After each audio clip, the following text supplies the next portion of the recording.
It's worth noting from the start that this is a slice of the game.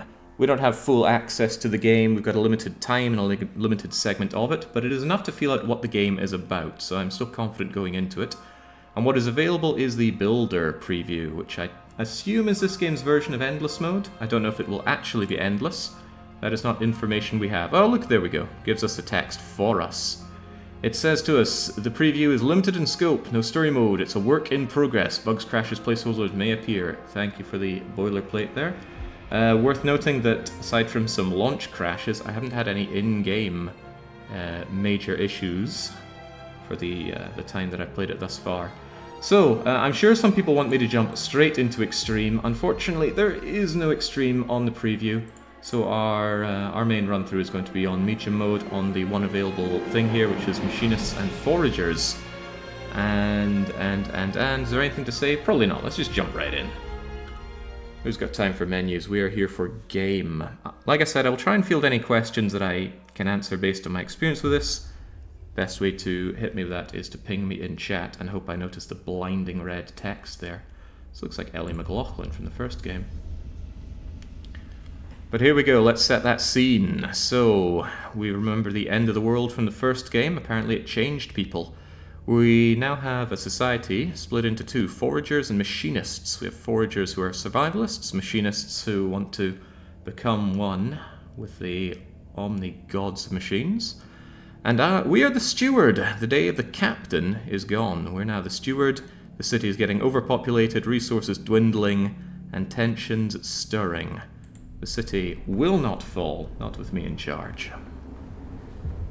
You can see Spaces there, reacting to Omnissiah words, saying the flesh is weak.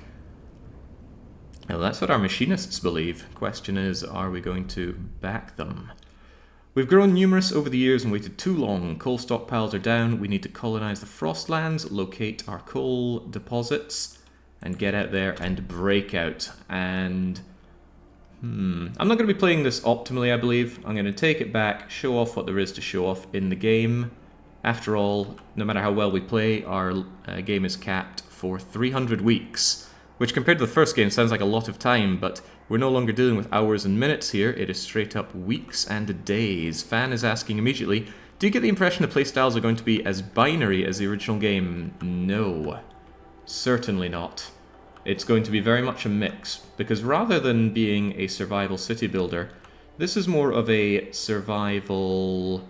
there's a word that... society. It's a survival society builder with city building elements is the best I've gotten out of it so far. So we can see straight away that we've got our foragers down here. They're neutral and sizable, and the machinists are also neutral and sizable, and these are the main people currently that we're going to be fighting for, against, with, alongside, who's to say. And this is our entire play area. Well, kind of, but not quite. So this essentially is where we'd be in Frostpunk 1. This is the city that has been built up and it survived the big storm, but now it's years on. We are in, I swear there was a date here, 1916. A bit more of a plausible time for the technology around, although we've still got steam cores somehow.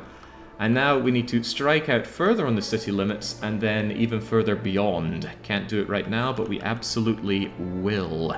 So let's get to it. How large are the groups of people? The population is 4,800, which is about 10 times the size of Frostpunk 1 city, and that's just what we have here.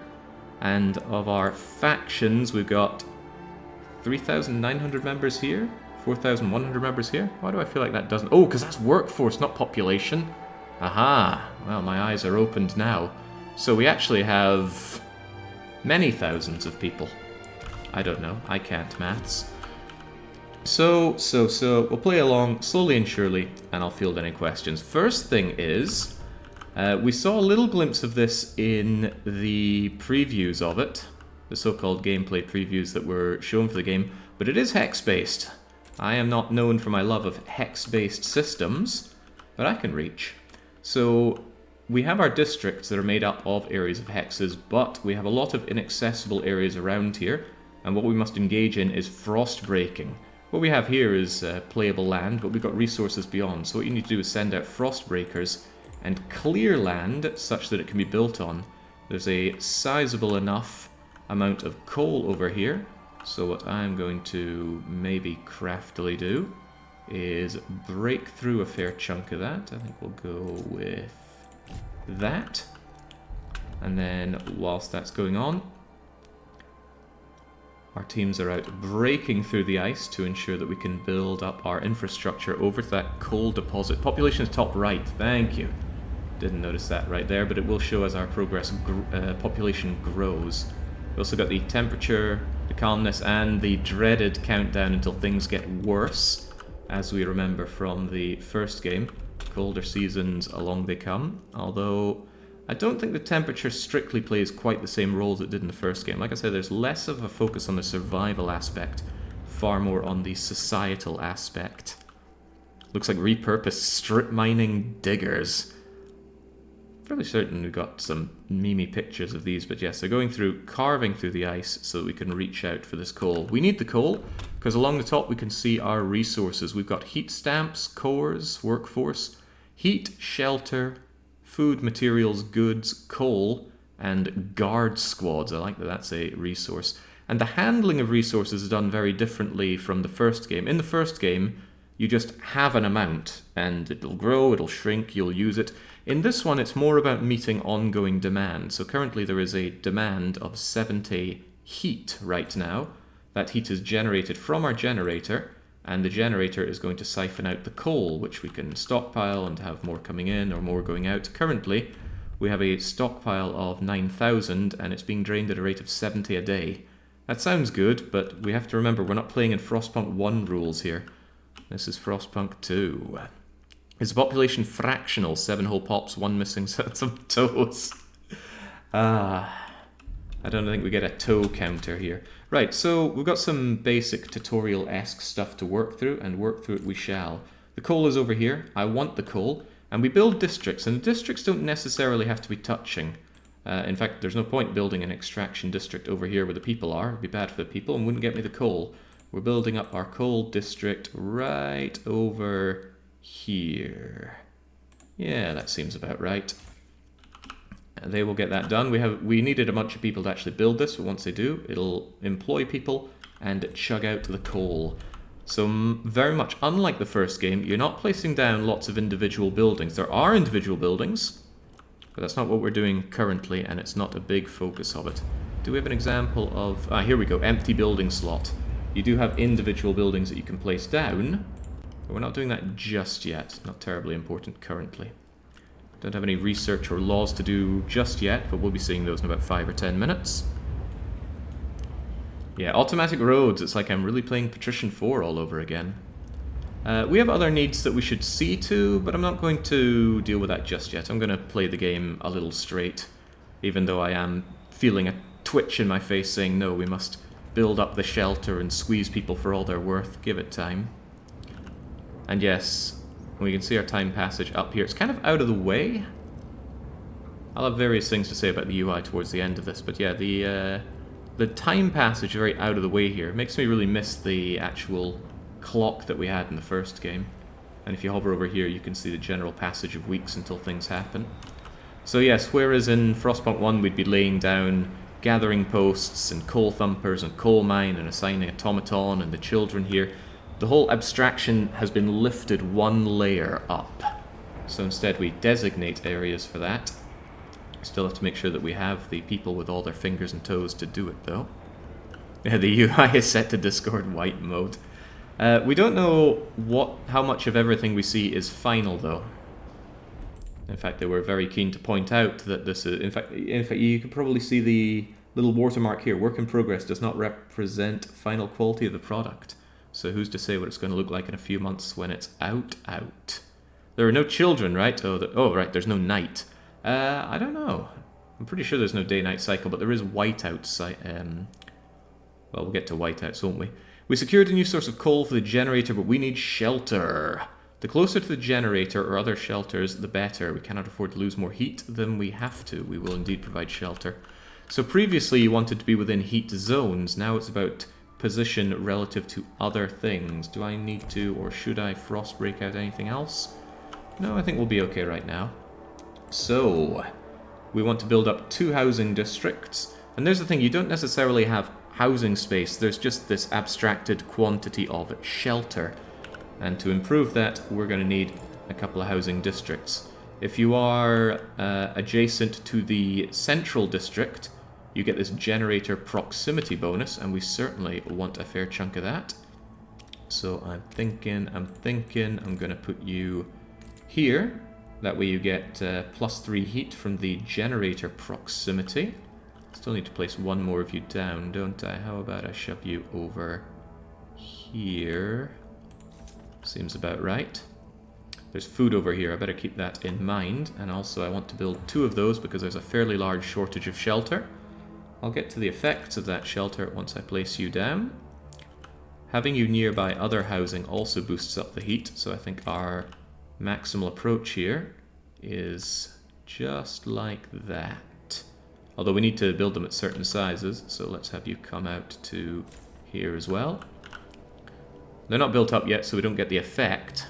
Our districts always max size 6. They, as far as I'm aware, you have to initially build them up by 6, and then if you want to expand them, here we go, right here, you then expand them by 3 or 4, and it gives you just more output for more requirements, but also more building slots, and those building slots are few but precious. I swear there was something else I was about to say about it. Oh yes, it's worth noting that doing all of the frost breaking and building up these districts is costing us heat stamps. Very strange resource, especially coming out of Frostpunk 1. We're not having to amass our steel and our wood and our steam cores for this. It is heat stamps, and we get the lore behind it right here. The heat stamps were currency used in the city, originally literal stamps redeemable for heat, but now it's universal exchange. I do find it rather strange that we, as the steward, have our own heat stamps that we spend to make the city better. I find that's a little bit too abstracted, but we will get to its uses later on when we have to deal with our lobbying groups. Is the city the same each time in the beta scenario? The beta scenario is just this one city. The resources are all in the same place. The flow is generally the same place. I believe all the things we see in the Frostland are the same. It is absolutely a sterile environment for the beta. I would imagine that's the case because you put out an infinitely replayable beta, people are probably going to drink their fill. You want to leave people hungry, right? Speaking of being hungry, so the effects of lacking shelter is that it builds up these 5 problem areas of the city. So the cold is notable, although it is stable, it's not getting worse. Notable is still pretty bad. I don't want people getting sick, don't want people freezing to death. And a scarcity of shelter, caused by so much lacking housing, is causing there to be that cold. There's no problem with hunger because we have a lot of stockpiled food, but it'll run out in 43 weeks. Again, loads of time in the first game, far less so here. There's no squalor issue, but squalor will build up as I lack materials and I have horrible grotty places for people to live and work in.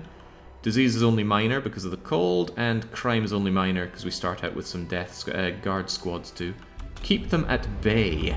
Can you enslave the tree-hugging naturalists to serve the glorious machine overlords? Perhaps we will have to explore that.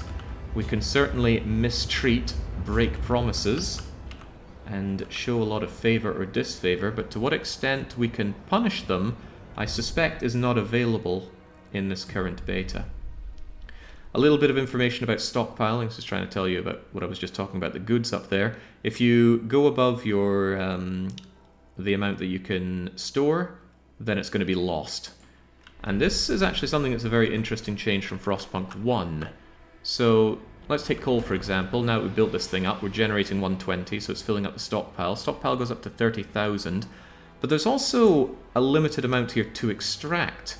Those coal thumpers and coal mines would work forever in Frostpunk 1. Actually, I think it was barely possible to tap them out in story mode, but on endless mode they're forever. This will not work forever. This has a set amount of output from a set deposit. Whilst you can speed up the extraction, eventually you're going to scrape this dry. So I do like the fact that there's a bit of urgency to seek more long-lasting solutions to your problems. And we've got problems. How does this guy know so much about the game? Is he involved in development or something? No, I am not. I wasn't allowed to talk about the game before the embargo, but I was 11-bit reached out to me to sort me out with a copy. So thank you, 11-bit. I do really appreciate it. Alright, these will build up. They don't seem to take very long to do, although it does cost some people to build those, right? I'm pretty sure it does. What a shill! Freaking young. Always there to keep me grounded. So we'll be following our to-do list here until it's lifted from us, and then the training wheels are off. Heat from the generator and shelter for everyone. Is it really everybody? The city grows. This will not be enough. We have machinists and foragers with different opinions on how to improve the city, and we need to expand the housing district and get some advanced buildings in order to develop these ideas further. And what are they talking to me about over here? Looming cold. I'm aware that it is cold. I'm giving you people places to live. But yeah, sure enough, we actually have a surplus of shelter. Almost unthinkable. I need to expand one of these housing districts, perhaps even both of these housing districts. But I also want to be sure that I have space for building up the food industry. I want you around here. I'm going to need that food sooner or later. For now, let's get our housing district expanded out here, here, and here. Yeah, that'll do. That'll do, donkey. Got to keep in mind that there are resources to be had over here and food to be had over here, and I'm going to be needing that. I think while I'm at it, do I want to expand the other housing district? No, not yet. Got to consider that we have a huge stockpile of food, perhaps even too much. Look at that, we're over our stockpile size. Materials won't last that long, and the goods are severely limited. I think what I want to do is start breaking out for these materials already. I know the game's not telling me to it, but my spider senses are tingling, so let's get over there. The music is pretty quiet. The music fades in and out a fair bit, although it's not unthinkable that we bring it up a touch. There we go. Let's see, we're almost maxed out here. Hang on, I don't think I confirmed that. Gunk. Junk. Can you confirm or deny that you were playing Frostpunk 2 on April the 1st during the fake-out stream? I feel like that would be in character for an benevolent ruler Jake. I will not confirm or deny when I had my hands on this game. So at least I answered your question. 150,000 food source, that sounds like a lot. True enough, but because this game is passing weeks rather than hours in the first game, that's going to disappear really rather fast. Right, we've got our housing place expanded. Worth noting that you need to expand the housing district at least once to get an empty slot, and expanding it only takes from 20 to 25 output. I have a feeling that lack of shelter for your people can become a real big problem here. Let's get that research institute thunked right down, because research is very important, I'm sure. Can I do anything with you guys yet? No, but we will. We absolutely will. Construct a newly researched building, the excavation. We will certainly get onto that. I'm prepping myself to produce goods. I basically want to produce a little bit of everything in the city before we strike out. But what really interests me a lot in this game is the Frostlands. So I want to get out there and do what we can. Could I race for that immediately? Yeah, I got 400 odd heat stamps now. I think I'll wait a little bit. Wait until the game tells me to. Does that mean birth and death cycles? Yeah, there's quite a bit of birth. Death? I don't know if anybody dies of natural causes. You'd think so, with the passage of time being what it is. But I don't know if they do. I know people can die of cold and exposure. Does that district eat into the housing space, or is it free slot per district? Free slot per district. So here we go, the introduction of the different kinds of people we're going to have to deal with. Machinists want us to lean on machine-powered mining. Foragers would have us pursue a more frugal solution. They would never display such discord in the captain's heyday. Bringing a tear to my eye, reminding me of my time of being the captain and yelling, "Nobody questions the captain." But now my name is Stuart. You have to choose who to entrust with developing ideas. Well, chat, who do we feel like being? Tree-hugging hippies or glorious omnisires? Tell me about my options here. So. Looks a little bit akin to the law screen that we had in the first game, but very different here. This isn't about laws. Well, to a degree it is. It's more about pursuit of thought, because we're not truly about survivalism like we were in the first game. Goldblum wants the hippies. Okay, well, we need to look at the coal mines. So when you're faced with a curious thing, how do we advance our coal mining technology? We have the foragers who say we should have coal dust mines. Mining operations where residue coal is sucked up, compressed, and we make maximum use of the resources. So for 400 people, they pump out 150 coal, but it uses materials, it increases disease, it costs me 80 to build and 50 to develop the very idea. But importantly, this pushes me towards an adaptation society. Society has various different tenets, you could say, that they work on and work towards. Whereas if we go with the machinists, would you look at that? They want the grinding coal mine. Grinding machines, they churn through the coal, they leave heaps of slag behind. Lower workforce requirement, higher coal output, it causes squalor, and it gives us, or requires a lot more materials, 3 times the materials. And although the coal output is increased and the worker requirement is lower, worth noting that we still have the same amount of coal in the ground. So tree-hugging hippies or glorious machinists? Well, squalor is a sign of a successful society, says aptly named Soviet 1917. Very well, let's grind those mines down. And if we grind down some hippies while we're at it, we'll be all the happier for it.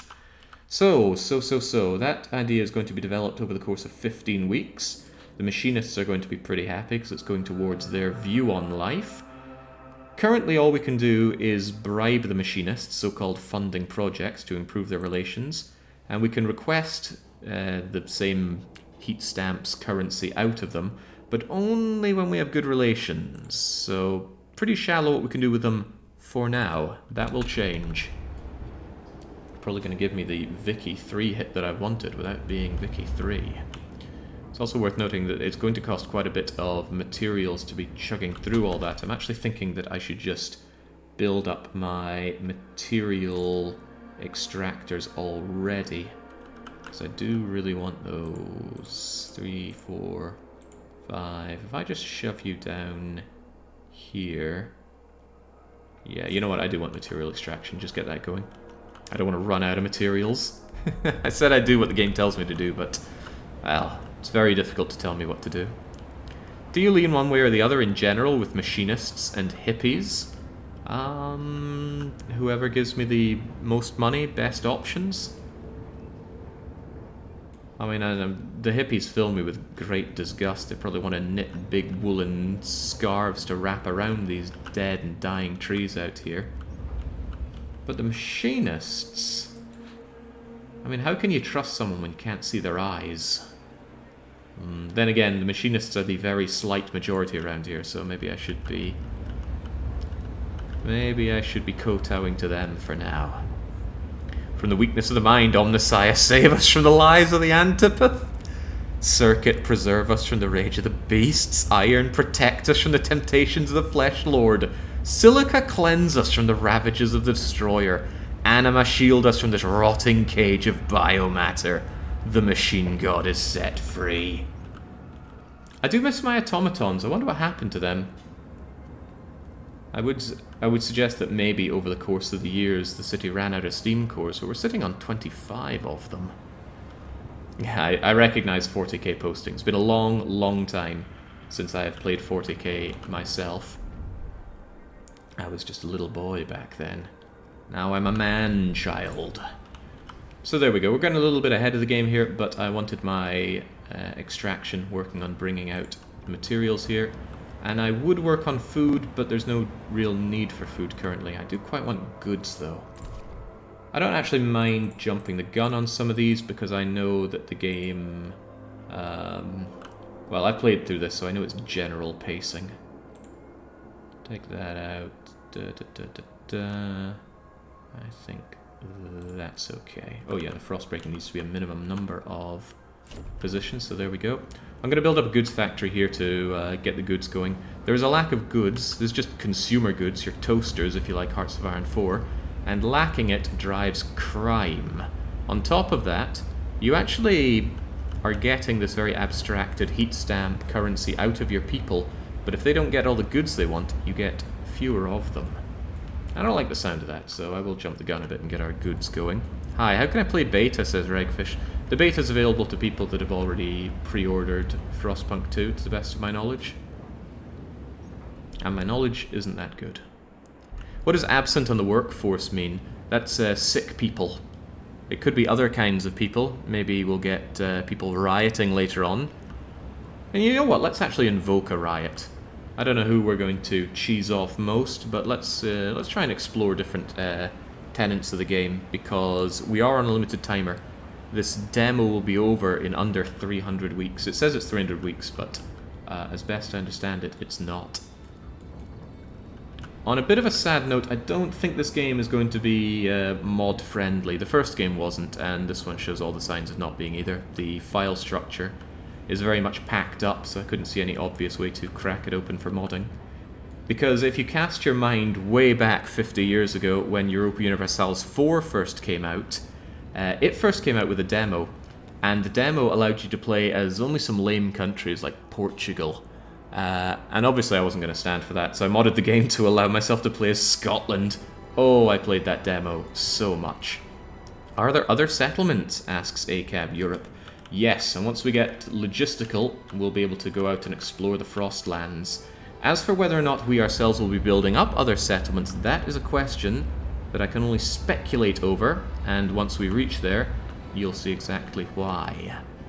Conquer Winterhell. I wonder if we get a cameo from New London, Winterhome, the Refugees Place, the Arks. That'd be interesting. Nice to see how that carries on. Oh right, I've been neglecting this. I want my goods, and again, there is a synergy to having these places next to each other. If I put my industrial district right here, there's going to be a shared workers bonus, so both the extraction plants and the industry district are going to need fewer people. If I put it over here, though, there we go. Putting it next to housing districts has an anti-synergy. We cause additional squalor. So the layout of your city seems to be very important. This, I talked about it not too long ago. I'm pretty sure this was an ambition in Frostpunk 1, because they talked about this. They talked about having to worry about noise pollution and such when you had people living next to the mines and the like. Okay, I thought I built the wrong district there for a moment, but there's the industrial district being built up. Give me the goods, give me the currency for the goods. How many years is this set after Frostpunk 1? I believe it is 30 years after. Frostpunk 1 was the late 19th century. We are now in the very early 20th century. 1916, no time for warring. At least not national wars. Are you excited or neutral about the Warhorse Studio Oh, right. Kingdom Come Deliverance. I loved the first game, so I'm naturally excited about the second, but temper my expectations. Wait until the release date at the very least. And again, a non-early access one, please. Okay, done enough blabbing. Let's actually proceed with the time. Our research is coming along just swimmingly, and once it is ready, I should have plenty of mysterious heat stamps currency to set up our grinding coal mine. I take offense to, well, take objection with that, D-Noodle. Right, so we got it done, and because of that the machinists are going to be slightly more happy. I'd like it if they were even happier, because I would like to punch them for some resources, but we'll get to that. We could go and research something else while we're at it, though. Housing blocks, I don't really struggle on people right now. Hospitals, watchtowers. Sawmills is actually quite interesting. You can see there's going to be quite a few of these that branch out further and further, certainly larger than the law paths we saw in the first game. Unfortunately, they're not all available in the demo here. I would like to see what I can do with my generator. And what is that? Autonomous heater. Autonomous in general speaks to me, but there are limited things we can access. For now, I think I'll go with sawmills, because sawmills, although they'll increase disease, will bring out the materials. And actually, the tree-hugging hippies will demand less heat out of them, but they'll need more people and produce fewer materials. Well, you know, we've sided with the machinists before. Let's side with the tree-hugging hippies this time. We're currently just researching buildings that we can build, but later on we'll be able to research laws that we can proceed with. We'll go and develop that idea, and I promised I'd be building this thing, so extraction building. And yeah, these are different menus. Tapping N or pressing this button brings up the individual buildings, of which we have very few. Depots, research, coal mine, yeah, good for them. And I need that grinding coal mine, just slap it down right there.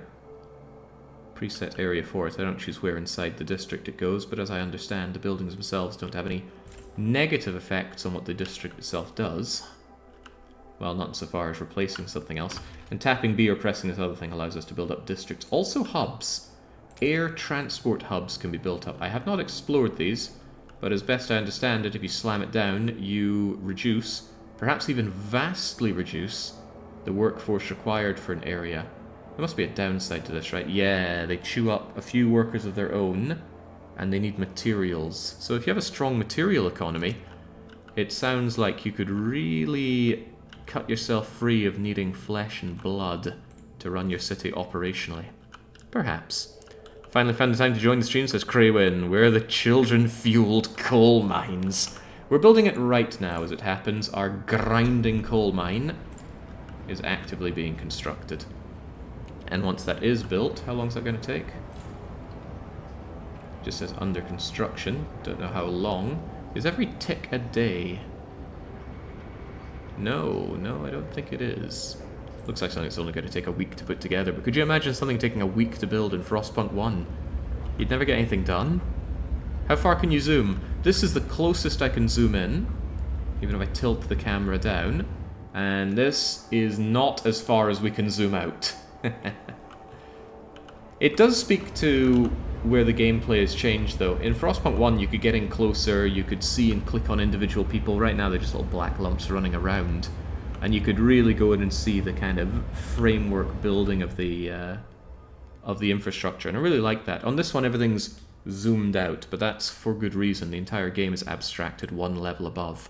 So, we've got a mine, we have enough coal, but now... With our problems dealt with, we create new problems, and the problem is butting heads with each other. Differences between communities remain. Even under the previous leader, plans have existed to establish a council. No, when I was captain, there was no plan to have a council for my people. Laissez-moi. What would that be in the past tense? Laissez-moi? God knows, my French is, let's just say non-existent. The time has come, Stuart. The people want a say in how the city is run. God, the captain would never allow this. Anyway, so the people demand it. We must spend 80 of our very much dwindling currency building up the council hall. Somebody's home just got flattened for that. Poor bastards. Anyway, how's that going along? So now the goods are more common. We still have a little lack of it, but we are... Yeah, we're getting a lot more heat stamps because we're fulfilling most people's needs for goods. And look at that, crime is almost gone. The guards are taking care of what little crime is created due to the unfulfilled demand for goods, so that's all working out rather nice. It would be a council of propaganda officers in the captain's town, Jake. Discussions how best to handle the kids' shifts in the thumpers. I ran a very magnanimous colony when I played Frostpunk just a few days ago, I'll have you know. But you do know that, you're just stirring the hive. So although we're pumping out a lot more coal, courtesy of our grinding coal mine, it does mean that the coal remaining is going to dwindle that bit faster. 507 weeks worth of coal. We are ultimately stockpiling the coal, and it will be filled in 23 weeks, but it's not a very big stockpile. 30,000 sounds like a lot, but I wonder about that. Okay, the first council session. People cheer. People cheering about there being democracy. Who would have thought? People are hopeful to have their voices heard, and the machinists and the forgers clash about survival. Neither have a firm stance on economic or social issues, but many in their ranks do. They keep in the shadows for now. Alright, alright. We want to open session. Remember seeing this from the promotional material of the game. It's considerably darker here, though. So we've got 100 delegates in our city of about 7,000 or so, wasn't it? So that's not bad. Your role as steward is to propose laws, put them to a vote, but communities have different outlooks on many things. You may need to negotiate or pressure them to get support. Can I come out of this? Yeah, I can. I'm a little curious if anything is particularly desired in the city. Nah, sod that. We'll just jump right in, shall we? Right, maybe we'll turn to chat on this one, because we've got some things are blacked out, either not available on the demo or we don't have them unlocked due to nebulous reasons that I'm sure will become clear. But we could, remember our good old sawdust burgers from Frostpunk 1? Well, it's a little more nuanced now. Currently there's no rules on what's done with the food. The foragers are rather in support of adding some natural additives. Given there's natural additives, I think the foragers want me to serve sawdust into the food. Only natural foraged ingredients may be added. So if this is our sawdust, what in God's name do the machinists want? I think they want that RimWorld nutrition paste. The city will approve chemical additives with tested and tolerable risk levels. Nice artwork for it over on the far right as well. Also, what in the heck kind of typewriter is this? Is this what they have in Poland? Must be, the Z is so accessible. Anyway, that is simply one of them. There's also goods things we can mass produce. That's what the machinists want. The foragers want us to make sturdy goods. Goods production increasing or goods demand falling. I actually quite like the idea of demand overall falling, because meeting that demand is very good for me. But then again, the goods production is from all industrial districts. Tantalizing. It's Zzinche. Thank you, Depisio, for giving me an insight into Poland. I've been there several times now, but I don't think I've ever put my hands on one of their keyboards. In terms of economy, oh my. I was unaware that alcohol was something we could have particular rules on. We had moonshine and prostitutes and the pub in the first game. But currently, what do we have? Basic necessities. I can have fully automated luxury communism. Or, actually that isn't, this is the fully automated luxury communism for our people. A step towards equality. Disgusts me how much people want to just give out stuff for freebies. But it could be useful if trust is at a bit of a decline. Paid essentials, now this is more like it. To foster responsibilities, citizens will be charged in exchange for essentials. So if people want heat, or food, or shelter, they have to pay. Specifically, they have to pay me. Liking that. Contagion, I won't be going through this because disease isn't currently a problem, but we can either give people a shiny wee badge to hang around their neck, that doesn't seem the right place for it, or we just shove them into quarantine. I don't like the idea of shelter availability going down. But unless disease becomes a problem, I don't think that's something we should rush towards. Citizenship, now we're talking. Allow only the productive people, or accept anyone. Equality or merit, there is no way in hell I'm allowing everybody into my city. This is my city. Both increase population, this one better, this one gives heat stamps. I love my heat stamps. Although community service, there's a lot of options here. Currently, we only have to deal with what the foragers and the machinists want, but there are going to be more soon enough on that. We don't actually do much exploration, so that's not a big deal right now. I'm almost certainly going to do citizenship first. Society, though, funerals. This is very much akin to the first game. We've got ceremony funerals. I never liked taking this in the first game, and I think it's going to be the same situation here. Again, if people die, things are less bad for you. Or you could make it less likely that people will die by simply harvesting the bodies. Oh man, look at that over in the far right. Those poor, very white hands. Almost as white as mine. Childhood laws as well. Apprenticeships, mandatory schooling. A step towards reason. Research speed increasing. Research is pretty slow. So actually that does sound pretty cool, but losing heat stamps doesn't. Active workers. That's really trading workers against that. So it's not just a case of I want this or I want this. You have to consider your steps towards your city's tenants. You might really want more workers, but you absolutely don't want to step towards tradition because it goes contrary to what some of your interest groups want, or even what you want.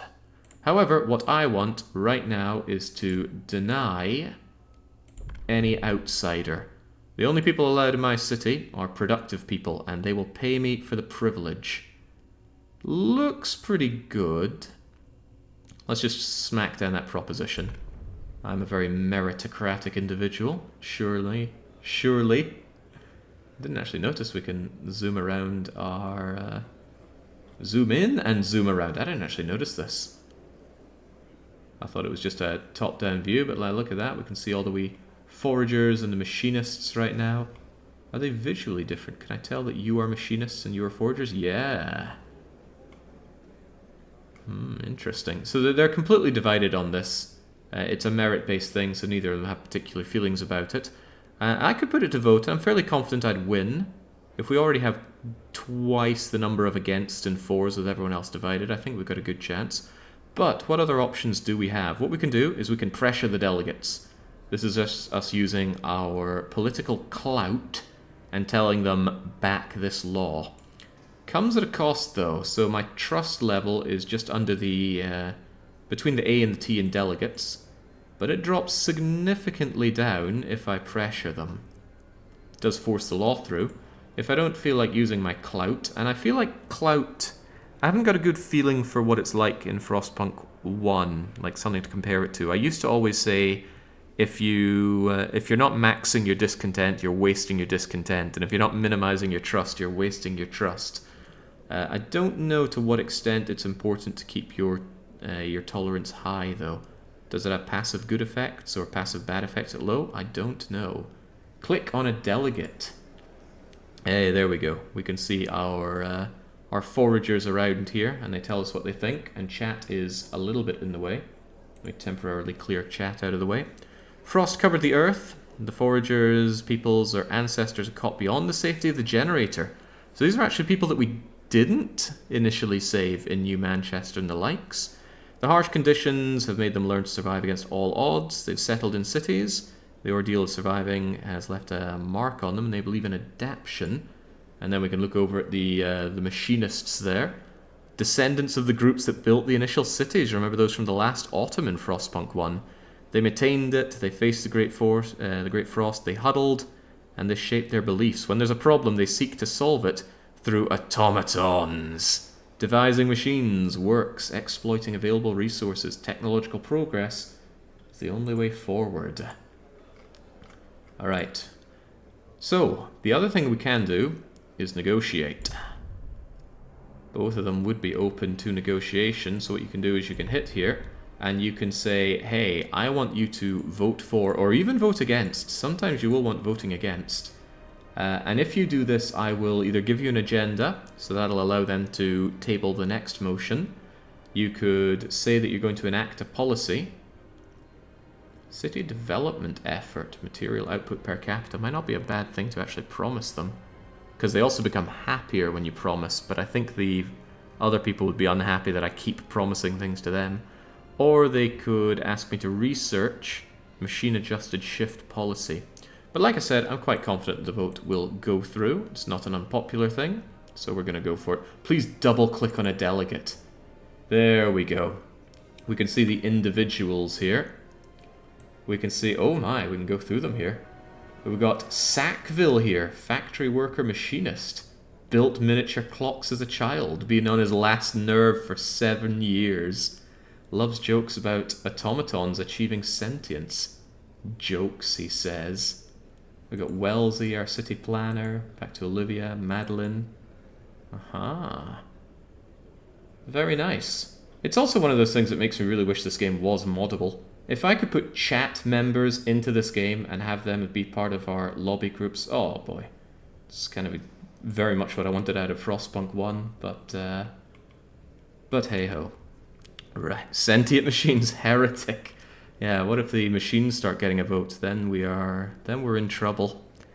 Endless Sauron saying, OMG, chat integration mod, please. I will, once the game comes out proper, I will look and see if anything like that is possible, but the first game packed up their files to make that very difficult, and I suspect this one does as well. Anyway, let's put it to vote. Don't you dare screw me over, everyone.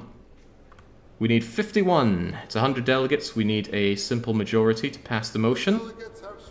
Sweet. Jeez. Alright, well, it's one more than necessary. Maybe I should have made some promises. The law did pass. It can be very frustrating when your laws do not pass, because they always close up for 10 weeks. It was a strangely American-sounding voice there, and I liked it being a bit more very quintessentially British. That's the voice guy for the announcer. He sounded a bit like the old coot out of Kingdom Come Deliverance. Anyway, the new law has been passed. Good. There are challenges ahead. Improve the coal extraction. It was a success, but the vein only lasts so long. We need to explore. And that concludes the onboarding. Good, the training wheels are off. We honestly could have mashed this in 5 minutes, but let's take it at a pace that everyone can enjoy. Maybe. The first vote is always passed, maybe? No. I have had it not pass. Alright, we cannot use up scarce resources too quickly, says the foragers. Not sure I like what they're getting at here. I like my machinist friends. Perhaps I should make them a promise and then squeeze them for all they're worth. I could also grant them an agenda. I think I will actually just straight up grant the machinists an agenda and let them pick the next law, because I like machinists.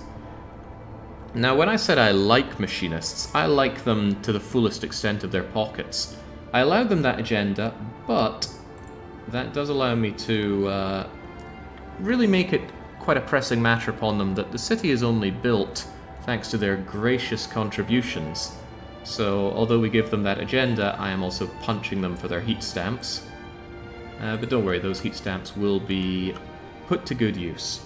First and foremost, what I probably like the most out of what I've seen so far are the Frostlands.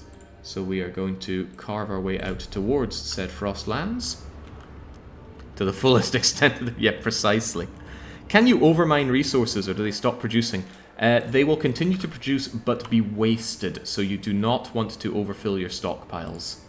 At least I believe they're wasted. I suppose I haven't empirically checked it, but that's the impression that I've gotten. Also, the game has a lot of FAQ stuff here, or tutorial information. Wasn't there something here about stockpiling? When a city runs a surplus, blah blah blah blah blah, goes into stockpiles. Stockpiles are consumed, demand is higher, consuming, limited by storage capacity. You can see the limit, da da da da da, when limit is reached, exclamation mark, resources, da da da. An accumulated stockpile is not lost after deactivating or destroying a resource depot. You're just losing the ability to stockpile more than your current storage. So I'm still unsure if that means that excessive produce is wasted. Are we losing what we actively mine out, or are we not mining it out? But let's just not get to that point. Looking forward to the Jake Frostpunk binge again. Yes, I am quite certain that Frostpunk is going to dominate the channel when the game comes for its full release. It won't dominate this week, though. I'll be playing it today, and I'll probably play it another day this week. But there's a very limited scope in what's available in the beta, so I will have my fun, I will field the questions, and I will longly await the full release. Do you have armed forces? Militia, yes. We currently only have 12 guard squads. It's nebulous how large a squad is, but we do have them somewhere. I can build more, however. I believe it would have been somewhere in society, right? Here we go. We could make watchtowers, and this is actually something the machinists and the foragers agree on. Yes, we need watchtowers. Give me extra guards, costing workforce. You only need to heat them, and I suppose to a degree pay the construction cost. But if I wanted to rule with an iron fist, I could absolutely build up watchtowers and crack some knuckles. Will I? Probably. Give it due time. Right, I want the Frostlands. I like the Frostlands. Give me the Frostlands. We are going to build up our logistics district, because in order to get out there, we can't just build a hot air balloon and expect our people to be able to handle it. You know, that's how people got to places like here. Now we need to go all the way out there. And people like trains, right? Let's build up that logistics district. 1, 2, 3, 4, 5, 6. I don't think logistics district gets any bonuses from being close to other buildings, but I could be wrong. I don't know. It's not really in a good place to build next to my houses. It has to be placed over here in order to get out. There is another place, though. If you hold Alt, you can see all the information on the map. There's another old way station here and here where we could build our logistics depot out and then reach out from. Looking forward to getting to Frostlands, but we need to build that up first. I'm still tolerated. The foragers are a little bit cheesed off with me, and the machinists are a little bit not cheesed off with me.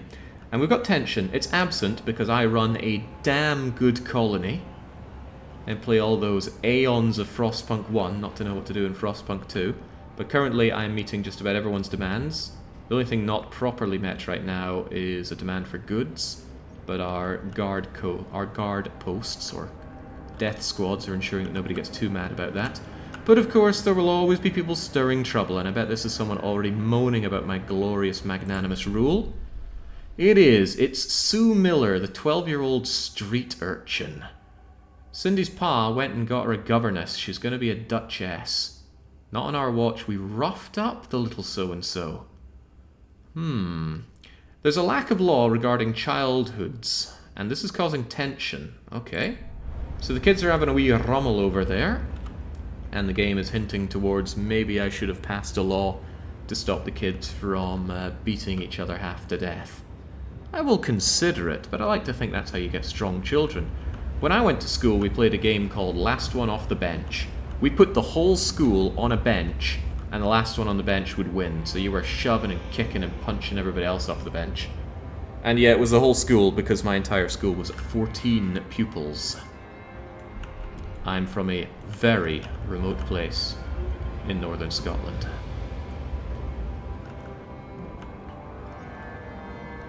Was your school close to like 12 children? No.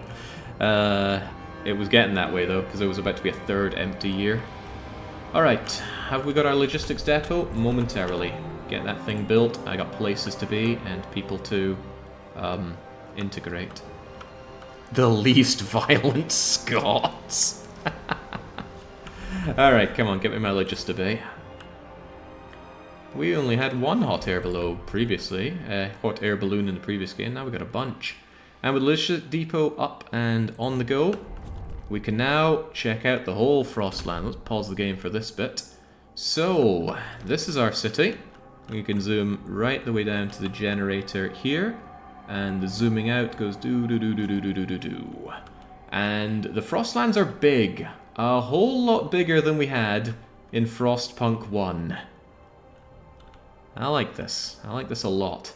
And it is not at all like what we saw in the first game, where it's just, oh, here's do-do-do, click scout, go there. Carry on because I found 3 steam cores and, well, that's generous, isn't it? Okay, I found 20 units of wood and an old corpse. What we have is an abstracted resource called Frostland Teams. It's no longer just 5 guys and their frosty thumbs. The teams must go out, and they got to do the scouting first. So what do we have over here? We've got a valley. We've got some mountains. We've got some frozen desert. Different places require different amounts of teams to be able to deal with it. I can't take care of the frozen desert. It's too dangerous. It would require 40 teams and a lot of time. So we're going to take a bit of a gentle pathway. In fact, there's a bit of a message here. We followed a petrified river up through the Frost. There's a sharp bend. There could be oil or gas. Well, we haven't seen any lick of oil so far, but oil played a very heavy role in the videos and such, the promotional material that we saw of Frostpunk 2 so far. So let's get into that valley. Could have coal for me? Give me the coal. It's going to take 18 weeks and 6 days. That's an eye-watering amount of time in Frostpunk 1, but in 2, it's barely any time at all. Get to it. I'm not particularly satisfied with only having those guys out there.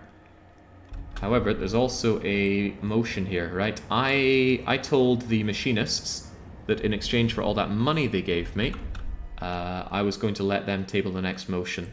Is tabling the right word? Probably. And they say that they want a city development effort. And since they are already the majority, and this is already a law that they wanted, they don't care what the foragers think. And to that I say, good lads. Materials output per capita increased, love the sound of it. What I could do is some pressuring to ultra make sure it gets through. That seems like a waste of time. But even if I went over to the foragers and said, I will do whatever as long as you vote against it, it's still not going to be enough to block the law. All of the machinists are backing it. The whip is being cracked. But this is okay. This was all part of my plan. I wanted a law from the machinists because I was pretty sure it would be a good one. When I have more laws in place, that's going to be a more dangerous thing to do, because what they can do is they can overturn an existing law and give you one that you don't want, or even an actively bad one. Anyway, put it to the votes. I like the way they light up for the votes, but do you look at that? We've got 9, 10... I believe there were 12 dissenting foragers that actually voted for that. Very good. That's going to increase the amount of materials coming out, to the best of my knowledge, which is good, because lots of things that we build up need materials. Stockpiling that coal, as I should, but now I have a new research thing available. I want... Well, I say I want, now I have to find them. Is it survival? There it is, logistics bays. A logistic bay allows for 15 additional Frostland teams out there. Very expensive, but I want to explore. And this is actually something that the foragers make a more compelling case for. Bearing in mind that the foragers are the people that survived the Great Storm without the generator, so they'd know a thing or two about being out there in the white. The machinists want automated logistics. Machines manufacture expedition equipment, and they minimize the personnel and storage needs. So a lower workforce requirement, but I straight up want those teams. So we're going right out with Transport Tycoon Stewart Deluxe. Alright, develop the idea for 50 abstracted dosh, and it's going to be expensive to build the thing, but I absolutely want to go out there. The food situation I should have paid attention to. Would you look at that? We only have 5 weeks left of food. I was just about to spend all my money on other things. Now I'm changing my mind. Food district, activate. And if I keep you close here, I think we can have some nice warmth sharing going on. Yeah, just get that densely packed in there. A field of densely packed deltas. You can't prove otherwise. Yeah. Oh, that one crept up on me, didn't we? I just assumed everything's going good, la la la la la, and then oh no, there's no food. But we will work on that. There is fertile ground here, so we're going to be building all the hot houses here, no doubt. Those are far more advanced looking than the hot houses we had in Frostpunk 1. Going to output 60 food, but the demand for food is far, far higher than 60. So I might really need to expand that on the double. I think I might have the space over here for expanding it, so I don't need to break out just yet. But it's also worth noting that there's another foodylicious location up here. So I think what I want to do is get you up here. This is a housing block as well, right? Surely. 1, 2, 3, 4, 5, 6. Yeah, let's bring you over like that. Get ourselves a whole load of fertile ground and up our food production. Because we didn't pass an additives law, and because there's a fairly hefty cooldown and not guaranteed to pass any law, it might be a little while that we're waiting until we have more efficient cellulose-backed food. Cellulose if you're lucky. When do we start shoving children into the generator, says Mordcal. That's awfully dark. The generator has an overdrive. I do not know if when you cap it out you get offered the chance of throwing a child in there. That's something we can explore later on. For now though, let's play it somewhat straight. Something I find a bit irksome with the UI is that things don't pop out like they did in Frostpunk 1. Pop out is like the worst term you can use for UI or graphics and that.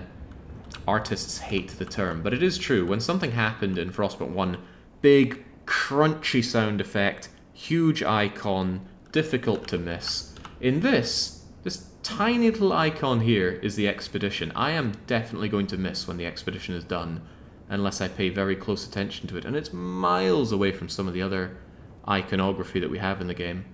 So I think I'll talk more about the UI once we get to the end of it and do some comparisons between this and Frostpunk 1. But I do find that it's a lot more effort to keep track of the moving pieces in this game than the first one. Belly Gareth says, yeah, but it's so pretty. Pretty perhaps. I like Frostpunk 1's nuanced look. The question is, though, and yeah, there's nothing wrong with checking extra things like this. Is there scaling? So far, The graphics options don't include any kind of scaling to what I can see. I've just got everything on high. I think frame generation was weird. If I have frame generation on, what is going on? I don't really know what that option is, but it's something that I need kept off. Otherwise, though, you can have Fahrenheit for the colonials. Analytics, thought I turned that off. Basic audio, and huzzah if you're Chinese. Speaking of not seeing things right with the UI, something is blinking in the lower right corner. That is my wood sawmill, which I didn't build, and I don't have to build it. I want it ready for if and when I need more materials. Actually, I need that right now. Well spotted. Keep thinking that I'm fine because I see a big number here, but that's not what I should be looking at. I should be paying more attention to the bars, because I'm about to run my stockpile of materials dry, and then, oh gosh, and then we might be in a bit of trouble. How much does that wood mill give us? 170 materials. Yeah, I don't want to be too shy on those goods now, do I? But you're very limited in actions that you could do courtesy of heat stamps. So the question is, do I want those materials or do I want that food that I'm desperate for? That food surplus.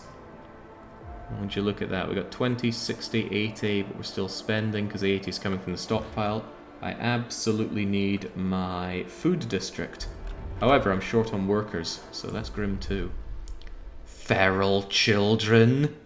5 children are dead and dozens lay wounded after 2 large youth gangs met for a rummel. Most of the children were armed with knives. Oh, so we are in Britain. Oh my goodness, I've never seen a more British pack of people. Full-scale battle. Deceased are mourning. The children should not have been left unattended. That's clearly their fault. But I could pass a law saying that we will have something to do with the kids, and I think we absolutely will. Those children are weird as heck, says Eggman. Well, at least there are 5 fewer of them in my city. Look at that, though. Food is now limited. I'm only meeting half of their demands.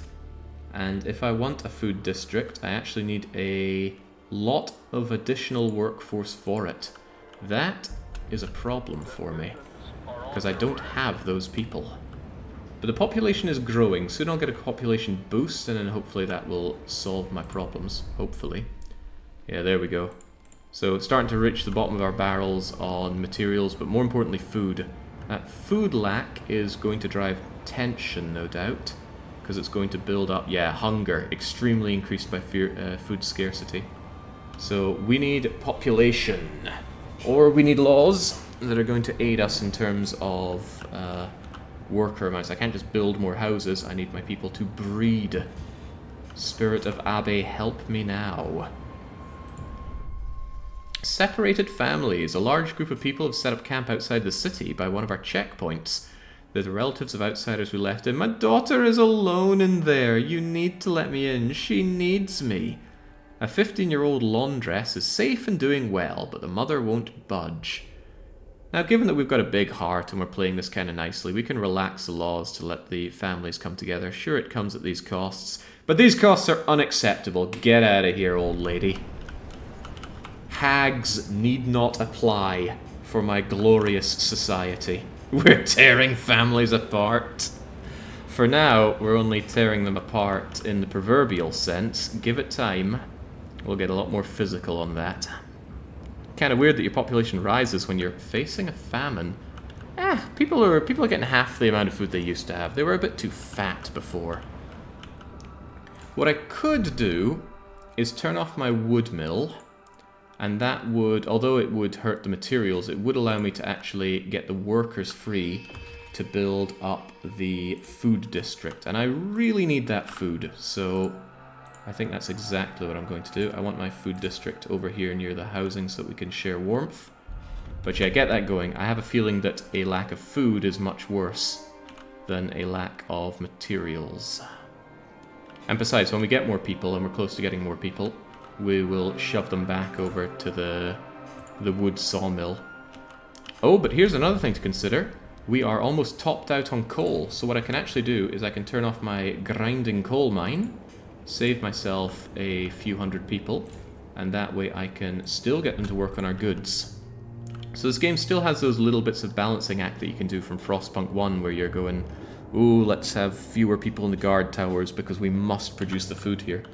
If you're into that kind of thing, it looks like that loop is still present. What's the name of the settlement? Pass. We didn't name it, so either it already has a name that has passed us by, or it's just some nameless city for the beta.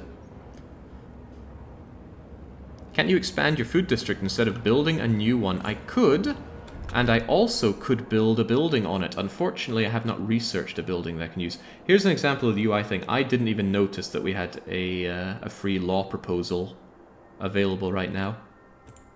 If it were Frostpunk 1, there'd be this massive green button that goes crunch, indicating that I can do something there now. Did I say green? I meant blue. Anyway, let's stop those kids from killing each other. But the question is, how should they be killing each other? Should they be killing themselves within the families or inside school? The research speed is actually really nice, but as we can see, we are struggling on workforce. So do we go with apprenticeship? Or do we go with schooling? Chat, I turn to you. Because I don't have a dog in this race. Well, maybe I do. It would be humiliating if I lost on this game after my aeons of Frostpunk 1. But how do you feel? Do you feel it's all about vocational education? Or do we need those namby-pamby schools? Hidoto says, send them to the mines. Well, it is only right, isn't it? Again, things look good on the voting, but last time we only made it through with 1 vote to spare. So dare we negotiate? Both sides are willing to negotiate. And I think it's actually worth negotiating if what you offer is something they would do anyway. Because that way they'll be happier. Let machinists choose the next law. Absolutely not. Demolish the wooden sawmill. Absolutely not. Add chemical additives to your food. They want me to do that as the next policy. The troubling thing is they want me to enact it. They don't just want me to chair it. I think that's it, chairing, not tabling. They want me to enact it. So if I fail to enact it, they're also going to be cheesed off. What, perchance, do the foragers want for their vote? They want me to destroy the grinding coal mine. That's not happening. Agenda's not happening. They want expedition support on community service. I absolutely don't want that, because that's going to override a law we already have. I'm far more interested in promising passing laws that we don't already have a law for. So a food additive law, where we significantly increase the amount of food, even though we get a bit of disease for it, does seem kind of good. Although I don't know how bad that disease is going to be.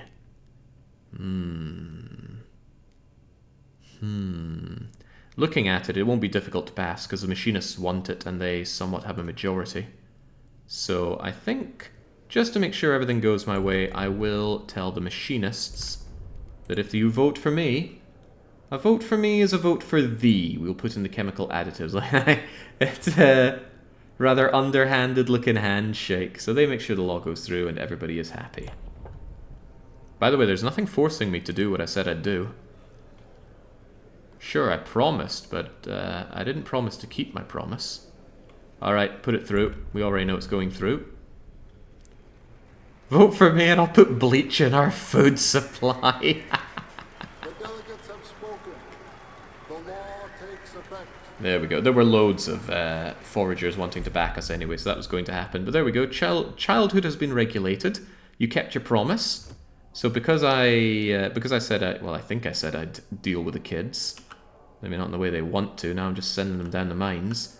Trust has actually gone up, and both sides are saying, hey, this Stewart guy is pretty good. I wonder if I could make a promise to you and then get your relationship up so I can punch you for more money.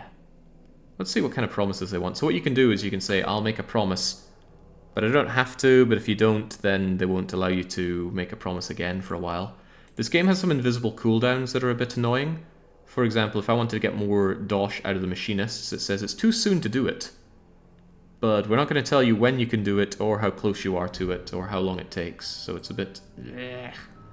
But what can you do? Let's see if there's any promises that the foragers are interested in. Forager negotiations. If we want them to like us more, we would have to research weather-adjusted shifts. Probably wouldn't be too bad to do, and they only want me to research it. Is there anything else that's more pressing on the research? Maybe, but I will actually promise that I'll do that. If I get it done, the foragers will like me more, and then I will probably just punch them for some resources. I'll get my logistic bays up first. Yeah, get my logistic bay up, past the chemical adhesives, not adhesives, additives. No, let's not put adhesives in the food. And then everyone's going to be happy, especially me. 6 weeks and a day until the Valley expedition is done. Here's another thing about the UI, it doesn't update when you're hovering over a tooltip. If I pass some time, I have to snap it away and reload it in order for it to update the days. But again, as it says right here in the ever-present watermark, work in progress does not represent final quality of product. I wonder if I should do a write-up on things I've noticed in the beta. I don't know, seems a bit pompous. If you don't put adhesives in the food, the sawdust will fall apart. Oh no. Population is just about to grow, so it shouldn't be too long until we're able to have everybody working hunky-dory. So come on, get that food place built. I do not want my people starving. As I understand it, my people don't immediately start chewing at the table legs from death. But as we have starvation, it builds up the hunger, and then that will cause, I don't know, disease, people dropping dead from lack of food, maybe people motioning that they want to start eating their own children. But there we go, that takes care of a lot of the food problems, but not all of them. Perhaps not even enough of them. Anyway, that is pumping out some food. Should I expand this to get more food going? I'm not sure. You'd think 2 of these unexpanded would be alright. And with the excess workers that I still have, I can shove them back into the grinding coal mine. Oh, that's right. Yeah, we got more workers available because we passed that law, didn't we? Yes, we even have some available people. Alright. And we got that Vanguard Logistics Bay. Excellent. We got it researched. It's a building. It's not a law I have to pass. So I can go straight over to logistics, slam down my... Oh, no, there's a problem. Although I got some extra workforce, I don't quite have enough. I'm still going to turn off my coal for now. I know the game did mention early on that I should really be stockpiling coal. But let's... wow, that's still not enough people. I do really want it, though. So I'm actually going to turn off both of these, just to get my logistics bay operational. Yeah, construction and its actual working requires all those hundreds of people. Oh well. They'll just have to deal with the situation. And I promised I would research weather-adjusted shifts. So if we go to worker shifts... The foragers want me to do this. It's not just about passing the law or not, it's about generally shaping our society in such a way that we build towards adaptation. Which is something I didn't show, did I? Heat demand is slightly decreased and disease is slightly decreased, but production efficiency goes down. Not bad considering that heat demands my coal anyway, and we don't have any real way of tackling disease. So get that done. It's free after all. And if I remove chat temporarily... Or maybe just move chat. Woo. We have down here the tenets of our society. So currently it's a question of how do we tackle survival. You can do it through progress or adaptation. No prizes for guessing that the foragers are more interested in the adaptation, whereas our tech heads want that sweet progress. The economy can be based on equality and merit, and again it should surprise nobody that my equality is rock bottom. What does it say there? Week 34. Oh, it tells you what has worked or what has boosted each of them. And they're not buttons though, it's just descriptions here. And we're actually a traditional rather than reasoning society. So we're a traditional merit-based, somewhat split on progress and adaptation society. But it's early days for our colony. Sadly, it'll never become late days because you can only play for up to just under 300 weeks, I believe. And we'll see how that goes. Should have opened the borders completely. Cheap labour is the base of an industrial revolution. But keeping in only skilled people allows me to get more heat stamps, which is my economy. Then again, raw people are also heat stamps, more so if I manage to get some goods out of them. Still, by the time I have my logistics bay built up... Oh, I think it is. It is built up. Holy moly, I got 25 frost... Oh, Christ, see, I told you! We finished the expedition and I didn't even notice because this is such a tiny UI element for it. I wouldn't even mind if it took a big chunk here in the center of the screen just saying, Scouts have reached da-da-da. Because again, if it's Frostpunk 2, Frostpunk 1, it does this massive crunching noise. And there's a big red icon here. And red is good, because in a game that's so white and blue, red and orange stick out like big old sore thumbs. But anyway, we didn't see this much before. This is actually what they have physically explored here, over in the Vale of Good Tidings. We can zoom in, and you might think, why even zoom in? There's nothing to show there. Well, for now there isn't. What we have over here, though, is a meager coal mine. They found this over in the valley. It's a cresting snowdrift and a long-abandoned coal mine, nearly depleted. And if we have a gander, we find that there is a coal deposit of 168,000. Build a train or railway and use this location. Do we want to do such a thing? I'm not hurting for coal at the moment, but it's always nice to have more coal. So I think we're going to do that. Sadly, we don't have railway researched, and I don't know whether or not it's available in the demo. But what you do... This actually took me a wee bit to figure out when I first saw this in the game. I looked at this and was like, oh, what is going on? You create a railway/roads caravan system.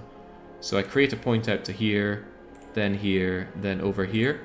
And we say, yes, that's 75 heat stamps, 3 weeks and 5 of our explorers. Good chunk. And they are actually going to construct a roadway that leads back to our logistic depot and send the goods back in. So they're just doing it by crummy roadways. Let's see if we can find railways. What would railway be under? Would it be survival or economy? Would you look at that? Railways, would you look at that? It is not locked off in the beta. We could have railways. Heated mechanisms embedded in rails preventing ice and snow accumulation, allowing trains to run in the Frostlands. That's pretty hardcore. How do they do it in the real world? How does, say, Austria, for example, have their trains running around the country? I rode those Austrian trains, but I did it in not winter. The machinists also believe in heating our railway tracks, but if I follow the machinists' way of thinking, it'll be more progress-oriented. If I do foragers, it's more adaption-oriented. We're not doing either of these right now, but we could.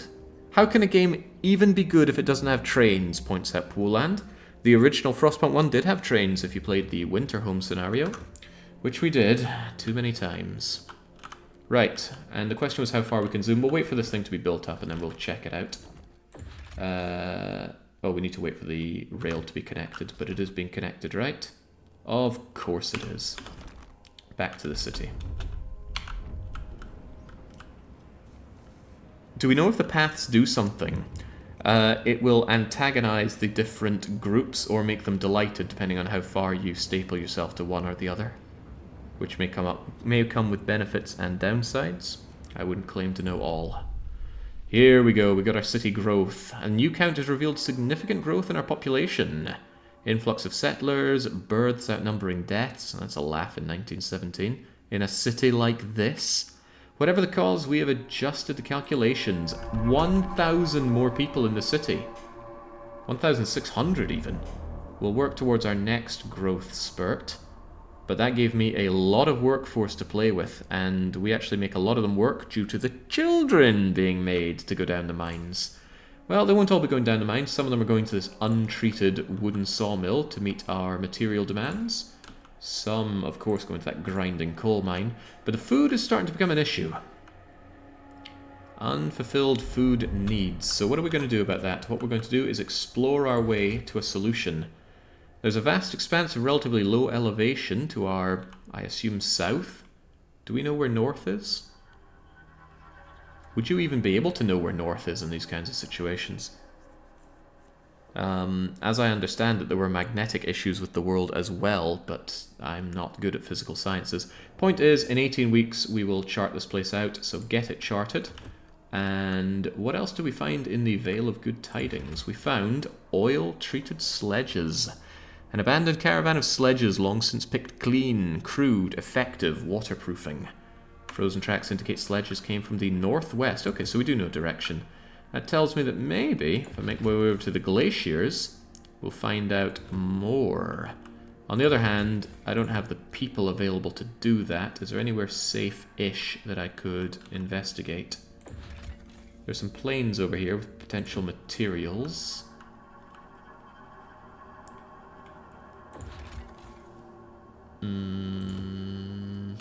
No, I'm going to hold off for a moment. These 10 people will be sitting on their thumbs for a wee bit, because I want them to finish off this trail,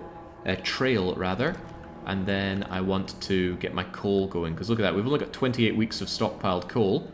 The temperature went down and is going down again, which is consuming yet more. Our steam core is a resource. Ding, ding, ding, yes. We have no income of them, but we're sitting on 25. Cores are specialized mechanical components to construct advanced materials and generator upgrades. And generator upgrades are researched right about somewhere. Here it is. But it's not available in the preview. I haven't found any use for steam cores in the preview version. It's not to say they're not there, though. I haven't explored everything. A magnetic reversal of the poles is an actual thing that can happen. It's super wild. It would mess up a lot of things for a long time. That sounds like very much my problem, so let's hope it doesn't happen. Speaking of my problems, hunger is growing due to the food scarcity, and squalor is growing because of material scarcity and my grinding coal mine. We couldn't keep a utopia forever. And I can't build up everything that I want to build because I lack heat stamps, and unfortunately I lack even more heat stamps because of the goods scarcity. I want everything, but I can't have everything.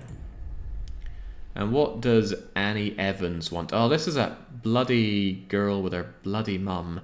I miss her. Go on in, she said. I'll join you later. I was deemed useful because I'm young and fit and I haven't lost a hand to frostbite. I'm reminded of my line from when I played the last autumn. And I said, when I said workers of the world unite, I meant workers with both hands, as I sent off my amputee. Life here is so much better than out there. Well, don't worry, it's the destiny of every girl to loathe her mother. So get in here, enjoy your time, and for the love of God, breed. I need population like a starving Japanese government. Are there no heat levels, just more cold, more coal consumption? As I believe it, that is the case. There's no visible overlay for the cold, there's just a temperature, and the decrease causes a higher demand from the heat. And look at that, it's got temperature minus 30, causing more demand for it. When things get really cold, you can pump up the overdrive.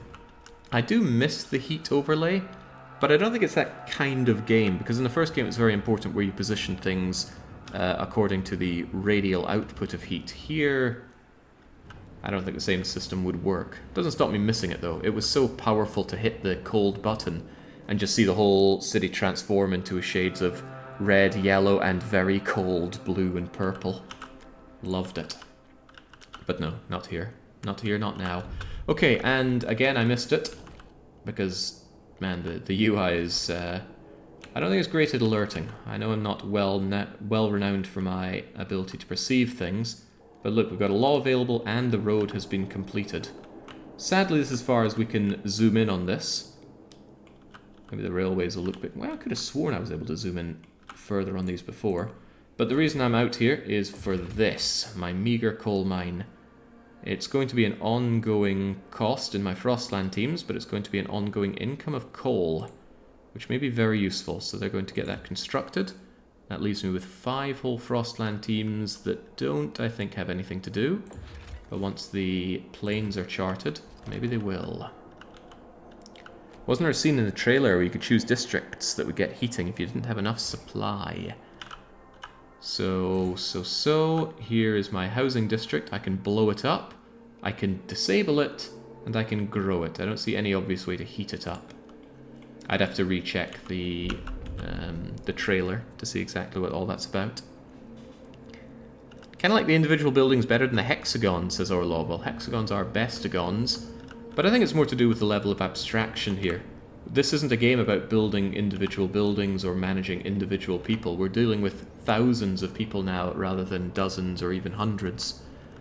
If you had to build every single building individually, I think that would get pretty damn tedious. Oh, I forgot about the law again. That tiny little plus mark is just not enough to make me go, oh yes. I promised that we'd get those chemical additives shoved into our people's foods, so let's slam dunk that tummy-tingling tuchanka juice into some bellies. We propose that we increase our disease marginally, but think about the food output. I wish you would tell me how much. I'm always slightly aggravated by games that say increase or this does something, and you're like, what does it do? How much does it do? Dragon's Dogma recently. Here's a ring that increases your strength. Okay, how much by? Ooh, I don't know. I don't need to negotiate or pressure anybody because I'm just too damn good. So let's put it to vote. Immediately passes, but you know, the foragers can try to crack the whip. The proposed law has been approved. Excellent. We have passed the Magyar Paprika Law. The machinists are delighted that you kept your word. They now look upon your rule more positively and consider you a leader with integrity. You kept your promise. Trust rises. Has the trust risen enough for you to perhaps make another generous contribution to... Oh, would you look at that? The foragers are also happy that I kept my word because I did their research. Well, I am just magnanimous. Look at that. Accepted. Favorable with the foragers, favorable with the machinists. Everything's going great. How could things possibly go badly? Well, before things do get a possibility to go badly, let's punch the foragers for their own heat stamps. And let's continue to chew on our wrists and wonder when exactly the machinist's going to be happy to give me more money. It's too soon to do this action, but when can I do this action? Paprika flavored snowdrops again. So, how much food was being produced before? Oh, would you look at that? 15 from here, 15 here. That's actually not insignificant. Food has become common, so there shouldn't be much in the way of hunger issues. Hunger is actually diminishing from minor. Excellent. Well, we do need to go and figure out a new thing to do. Is there anything more pressing than railways? I do love my railways, but what do we truly need to do? I know people really want to see some railways, so maybe I will look into that. Work compensation, housing blocks, maintenance duty, hospitals, watchtower. Nah, screw it. The people demand the railways and we shall have our railways. And I'm not going to trust some tree-hugging hippies to figure out how to build a railway. This is for the Omnissiah. My techie friends, how do we build a self-heating railway? It's an expensive and long-lasting thing to do, but get to it. Child. No, we're not researching child sacrifices. I want to have a somewhat stable and positive run here. Alright, carry on. Makes sense. In Frostpunk 1, you had to fight for every day, so you had to build everything case by case. That would not be the case after 30 years of progress. Yeah, one would hope so. The thing is, I don't want to manage every single building here. I wanted to do it in Frostpunk 1 because you start with, what, 80 people in the best case scenario? Yeah, it matters very much where they're going and what they're doing, but I don't want to care about 9,000 people's little homes. What I should care about is the fact that I've got heat stamps which I'm not putting to use. Squalor is being driven up by a lack of materials. There's also the idea that there might be some buildings that I should build. If I had a second Vanguard logistics bay, I could get a whole lot more done out in the Frostlands. I like that idea. So what I'm going to do is carve open some more space around here. 1, 2, 3, 4, 5, 6, 7, 8. Sure. I'm going to frost break out this, expand my logistics district, set up another Vanguard logistics bay, and rake the Frostlands clean. Because while this is cool, I feel a little limited by the scope of the beta. This, on the other hand, I wanna go out there and see what's out there. So we shall. How many people do you start with? We started with 8,000, of which slightly more than half of them were working, I think. We've since had a population boom, and we've also sent our children down the mines. What, you know, I'm not going to set them into school. Who wants to go to school when you could go down these cool mines? Question mark in the right middle of the screen. Oh, this is just the tutorial stuff. I have read most of this already. Oh, but people wanted to know about the city direction stuff. Our Zeitgeist. I was calling them tenants, which is an easier word if nothing else, but Zeitgeist is certainly cool. The spirit of the time, the direction of your city on technology, economy, and society. Your relations with the groups will change based on how aligned they are with the current Zeitgeist. Watch as your decisions shape it. Be on the lookout for dissent, which can tear your city apart. I'll be the judge of that. Where are the emergency shifts? Wasn't I meant to pass a law about certain kinds of shifts? I've managed to forget. Alright. I'm mostly interested in the coal mine getting up and operational. There we go. Shipping by road. Oh, it actually is already up and operational, I believe. Good. 6 weeks until the planes are checked out. And I've got 5 people sitting on their thumbs, but we'll put them to work in due time. However, here comes William Hoff. I knew a guy called Hoff once. I doubted this world would still reward competence, but they recognized my worth and granted me entrance. I doubted children could learn to revere their elders, yet here my children learn dutifully to my need. Yeah, well, they also get killed in scraps with knives in the streets. This city can become something even better. A brighter tomorrow is within our reach. This damn William Hoffman is going to cause some discord here because he is forming the Ice Bloods. Hardened survivalists. Their manifest is about adoption, merit, and tradition.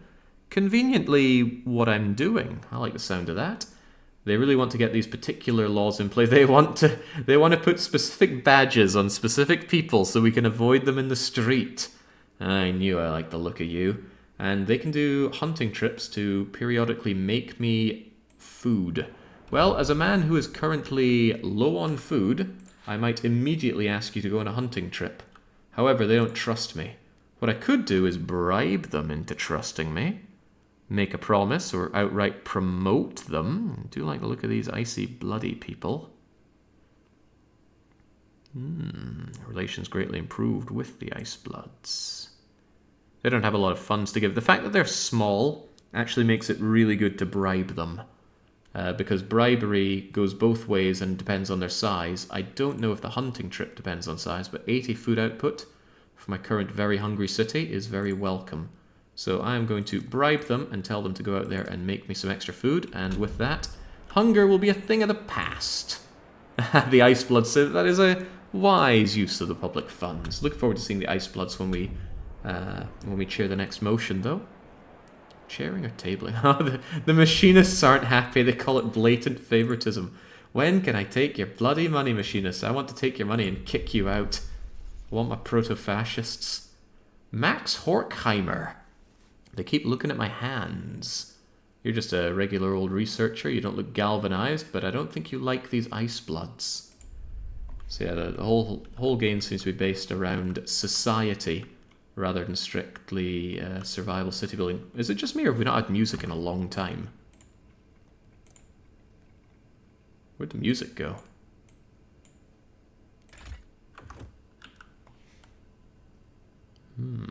Heavens knows.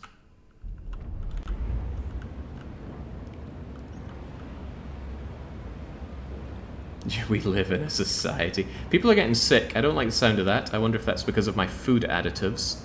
It brings some absent people, but that's not a huge problem. Ah, there we go. There's some music kicking in. I wouldn't mind expanding my industrial district. What I'd rather do is get extra buildings for them in their empty building slots. For now, though... there's another problem. People are getting cold. I can't have cold people in my city, so let's build up the housing districts. So what you want to do is have them somewhat close to the generator for extra heat, and then kind of close to other housing areas. That probably means that it's better to start my housing district over here. Nearby housing, nearby housing. Warmth sharing. Yeah, it seems pretty good on the warmth. Shove you over there then. Make sure I have more spaces for more people. It would probably be more efficient to build housing blocks, but I have not researched those. I hope someday I can. Can we have more generators? No, I think In the 30 years, if they could have built more generators, they would have. Which is weird, we only needed a few weeks to build a generator in the last autumn. I was a generator building machine. There we go, law time. Delegate session of... Wait, did I promise somebody else could vote? Ah, I must have promised somebody else the vote. Okay, well, too bad. Weather-adjusted shifts, those damn tree-hugging hippies were given the vote here. But, can we spot some ice bloods around here? Here we go. There are the ice bloods. Again, let's just cane chat so you can see it there. These hardened survivalists recruit from the most resilient. It's a harsh word, and only the fittest survive. We must embrace adaption. Those worthy should be... I'm just imagining... Imagine this, what we had our chat members in here. Or even fictional members. Imagine if William is right here. Or Rance is right here. Ah, I want it. We must preserve our honourable tradition. We build society. We do live in a society. Thank you, Raymond Cavendish. Cavendish? What a mouthful of a name. He watched his mother fall to her death. He refuses to list a weakness in his job interviews, and he agrees with culling the weak. I think we got that guy out of Old Man Saga 2. The Banner Saga 2, I forget his name. Bolverk? Dresses similarly. Anyway, are you going to be backing this? The Icebloods will not negotiate because they already want to have weather-adjusted shifts. Makes sense, they're all weather-hardened, they would know how to deal with that. But thanks to the Icebloods backing, which we don't even have to negotiate for, this should go through no problem. No point wasting my trust on forcing people to vote. I only need 2 of our hesitant people to back it. Surely they will. Surely they will. There's no way they wouldn't. See, there we go. Surely. The votes are in. The measure passes. The ayes have it. Alright, that also moved us slightly further towards adaption. I didn't actually pay any attention to the benefit of passing that. Probably because I normally look at them before putting them on the table, but now this was done because of a promise I made. Weather-adjusted shifts. Heat demand decrease. That's going to mean less stress on the coal. And lower disease is a nice counter to the paprika that we put in the snow. Resource production efficiency might be a little bad. I might want another sawmill if that's the case. Yeah, look at that. Materials are going down. Materials drive squalor, and squalor drives discontent. So how about we don't have our discount tent, and instead set ourselves up with another sawmill. Although to get that, I will need to expand my extraction district. I could build another one, but I won't. Expanding it will give us more goods, and the goods are also... Oh right, they're reduced by the weather-adjusted shifts. It'll be fine, though. The real question is, do I want more goods? More people, fewer goods, higher crime. But I like my heat stamps. Council is in recession. Why is there a little diamond above it, though? Is it... Oh, it's probably because I have new laws available due to the new guys that are here, the Icebloods. They are going to... Oh, right, there's a bunch of laws about rule. My own personal militia, states of emergency, martial law.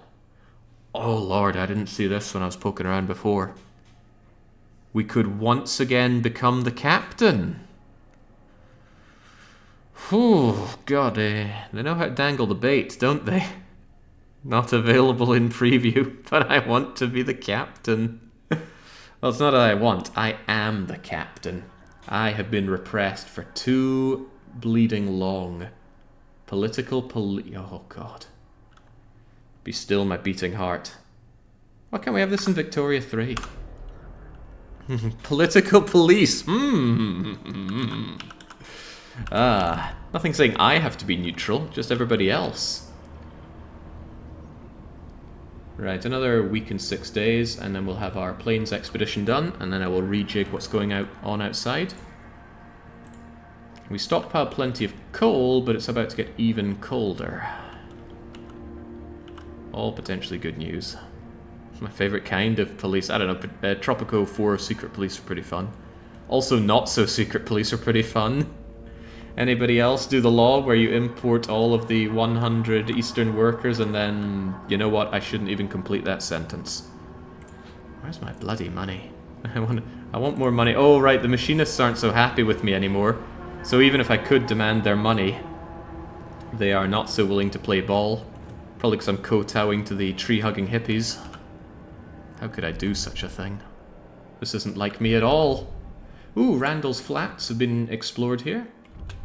So again, you open up more and more of the map the more you explore. This is so much nicer than the system that we had in Frostpunk 1, even though functionally it's very similar. I don't know how to articulate my feelings, but they are there. So there's a bunker glinting in the snow. There's a horde of rations. There are a load of rations. We will gobble them up, 70 per day, and it only costs 5 of my Frostland teams. That is a great deal. I'm going to take that, and since I am pretty high on my coal, I'm going to temporarily disable the meager coal mine so that I can send my troops out to the glacier. Remember, we had been informed that there are oil tracks coming from the northwest. So that must mean this is due north, huh? Yeah, okay, so the words on the map orient north. I understand. This is going to come at the expense of my coal production for half a year, actually. No kidding, charting all of this after a big snow thing must be quite intensive. But that means I'm now spending my coal. The coal that I currently have will last for only 41 weeks. If ever there was an indication that I need to expand my extraction district, this would be it. Not enough cells to finish the district. Oh, that's because I'm not expanding, I'm creating new. Let's come here, go expand. And then I think I don't need to have you any closer here. They're already doing maximum work share. So build up your skills wallets over here. Importantly, that's going to unlock another slot. And also importantly, if I really need to, I can erect another grinding coal mine and grind out more coal. That is, of course, going to cost yet more people which I don't have enough of. Is there a dark UI mode? No, there are a Spartan amount of settings in the game. Whether or not we'll have that in the full release, I do not know. I wonder if 11-bit have any avenues for feedback on this. I'm surely not the only one playing this right now. Opinions are like buttholes, everyone's got one. But you know, some people's are better than others. Just like butts. Okay, okay. If I ever have absent frost or idle Frostland teams, they really need to be put to work, but it's a long exploration thing for the other place that I've been to. And I don't have spare people to... Hang on, wasn't I meant to build up a second... yeah, I completely forgot about this, didn't I? I wanted a second Vanguard bay. And for that I needed to expand my logistics bay. Ooh, but that's very heavy on the people requirements, and again, I am low on people. I might have to call Canny on that. I want more population. Truly, I want more population. Maybe I should have allowed everyone into my city, but think of the money that I get out of not allowing everybody. It's also nice to build up my stockpiles again. That food stockpile of mine was looking very sad.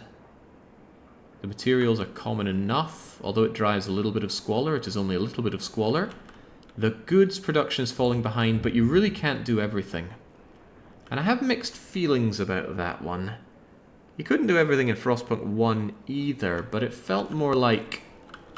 feels more like I'm waiting on resources here, whereas in Frostpunk 1, you see the resources, it's up to you what you dedicate towards them. Sue Miller, it's that 12-year-old girl again. Ouch, my finger. It's better to freeze... No, it's better than freezing in the streets to be here and with the boss lady. Turns out she's doing her apprenticeship. I don't know if I get any boost out of that. It's probably just there to pat you on the back for doing a good job actually passing the laws, because I could have easily ignored the kids and had them just kill each other in their little gangs constantly. But busy hands are docile hands, and idle hands are the devil's hands. So let's keep those kids busy down the mines. I noticed there's an experience thing on the expedition. Do you know what it's used for? Or have you not yet used it this build? Experience on the expedition thing. Hold on, I did not notice these buttons. Resource production efficiency increase, half shifts, to reduce workforce requirement. Ooh. Cool.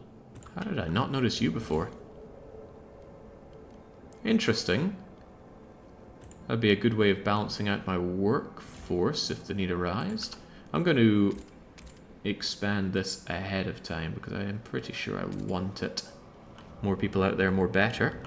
And thanks to the new law reminder, again, it doesn't make a noise, it just sits there with that tiny plus. The UI can be difficult to chew on sometimes. What do I want or need? We have no rules on goods. I would really like to lower the goods demand. Currently, my goods are falling behind everything else. Alternatively, I could make people pay for their necessities, which I do really like the sound of. I don't want to pass something I already have laws for, because that's kind of just getting rid of work you've already done. Could make funeral laws. Research is very slow right now. Imagine if we carved up bodies to make it faster. Very split. No guarantee that I'm going to make it through this one. So you know what? We are going to propose that we dice people's bodies up. And rather than play the political minefield, we are just going to come in with our great big clouty boots and say, vote for me or else. Looks like we do have enough clout to make people vote for us or else. So let's go with that.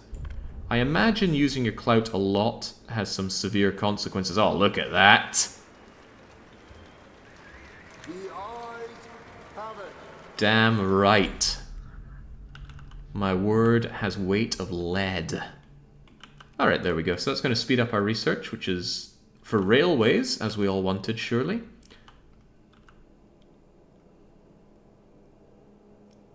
It's interesting, you didn't need a railway route to get this food, did you?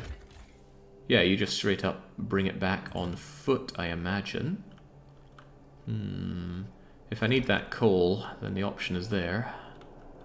And I may someday need that coal.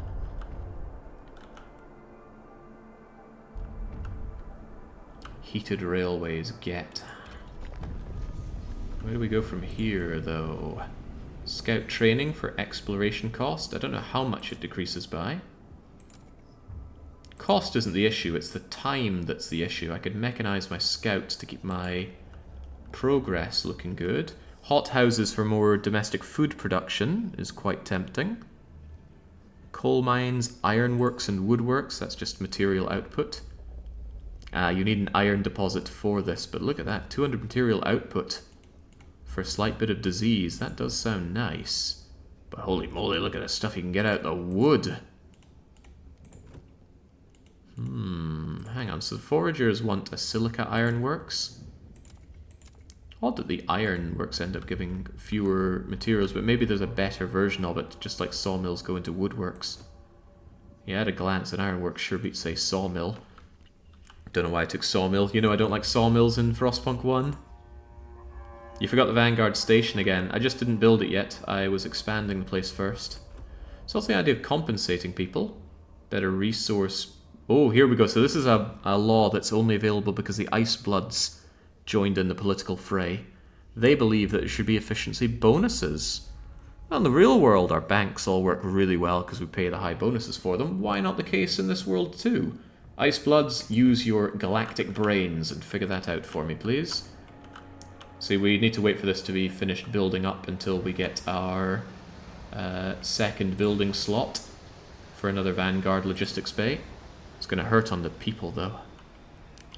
What is the red outlined research in the survival tab? It's a good question.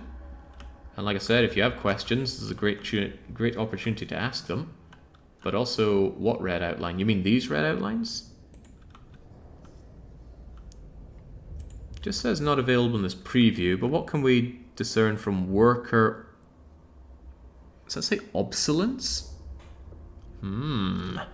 Perhaps they are the more heavy-handed laws. Pyrochemical oil extractions also out there in red. Don't know exactly what else is out there. We've got any red ones here? Certainly got marks out there. This one's kind of red, but it doesn't tell us. It's got some handshakes and money, though, and it comes right after the compensations. I think your guess is as good as mine. How much different is Frostpunk 2 in comparison to 1? Same settings, similar themes, very different gameplay. Frostpunk 1 is a survival city builder. Frostpunk 2 is a survival society builder. The city building is certainly playing second fiddle, at least from what I see so far. And what we have seen seems to be a very small part of the game thus far. One hopes, at least. Alright, carry on, my people. Still have a wee bit of workforce available. How much does it cost to get me that vanguard here? Get the logistics, get the vanguards. Need 600, and I have 633. Very well. Get that over there. I do wish I could zoom in a bit further, though. One of the amazingly beautiful things about Frostpunk 1 was the art direction, and it's hard to appreciate from all the way up here. I do like how the buildings do bake into the scenery that we have here, though. Although some of it with questionable results. These guys are just flying. Kind of look like the roads out of Zanarkand in Final Fantasy X.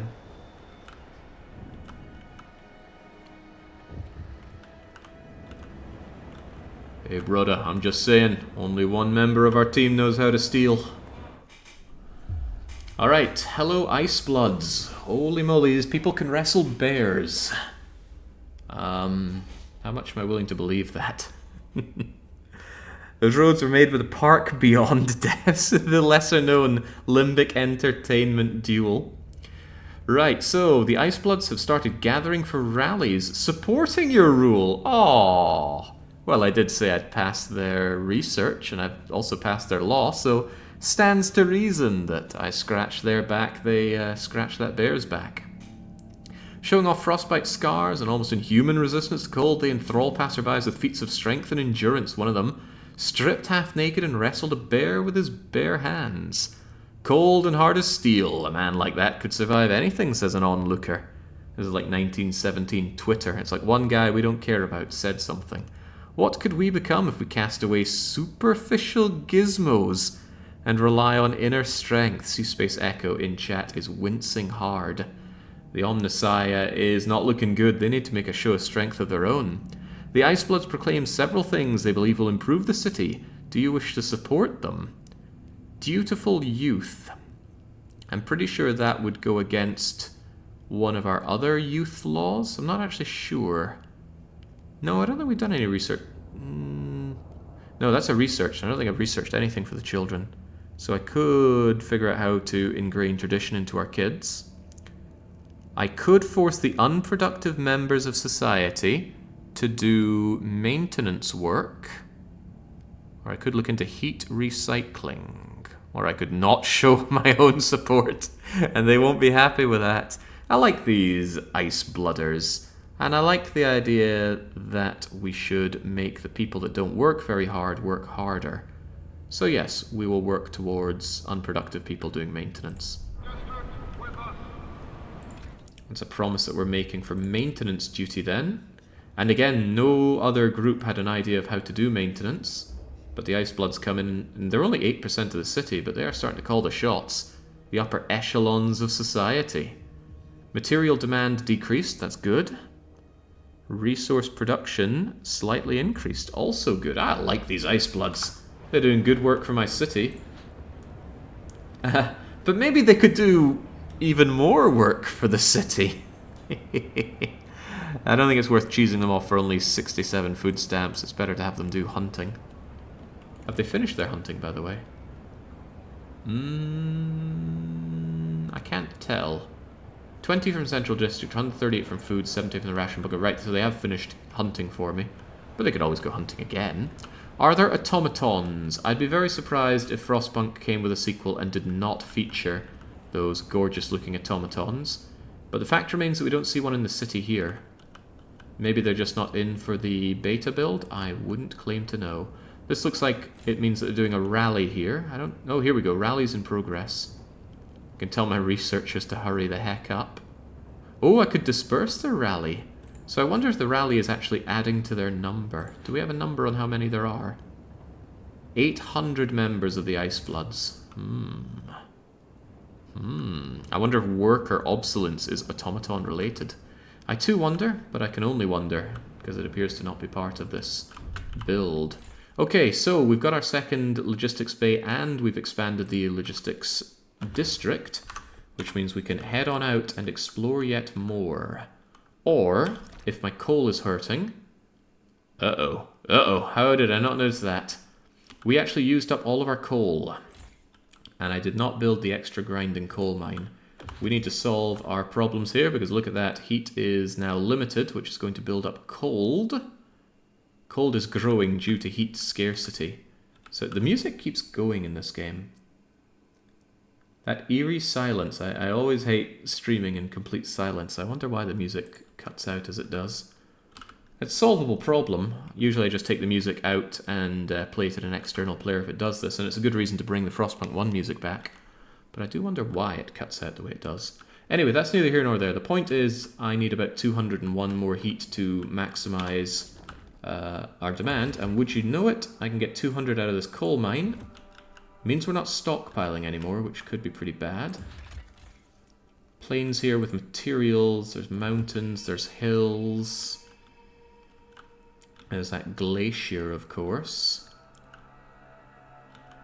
Is there anything that only costs 15 to explore?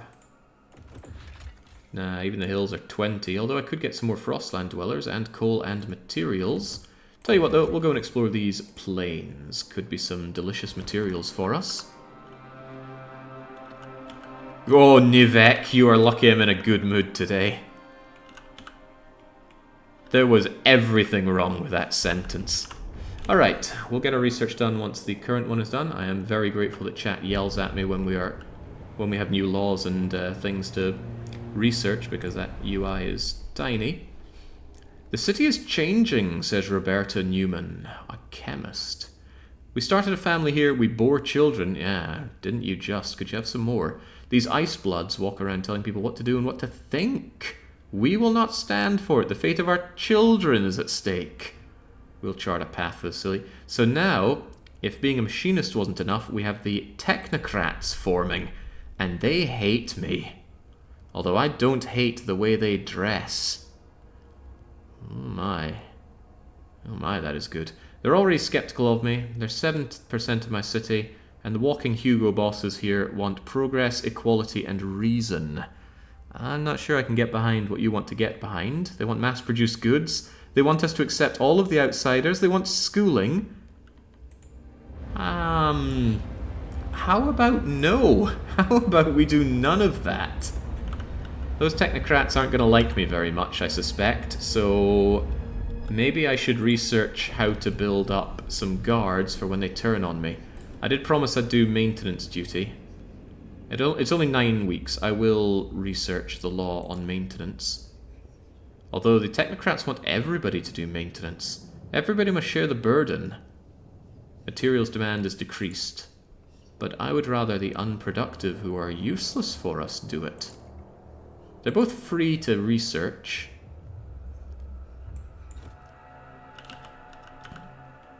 But away you go. I'm all about the Icebloods these days.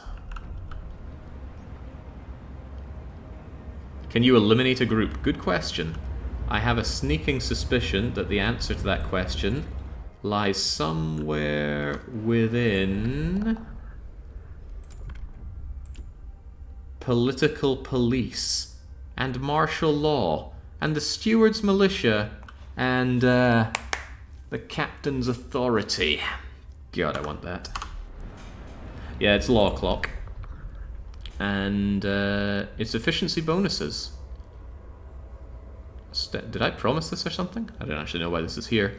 There's an overwhelming amount against it. I might need to negotiate. The foragers and the machinists are both willing to get behind me for this one, and I have been flinging the middle finger to the machinists for quite some time. If the machinists back me, I could offer them... I could offer to fund their projects. That means bribing them. But that might be good because the machinists have actually been siphoned away a bit to make the technocrats. That means that funding their projects has actually become cheaper. Not cheap by any stretch of the imagination, but they've lost about 7% in absolute terms.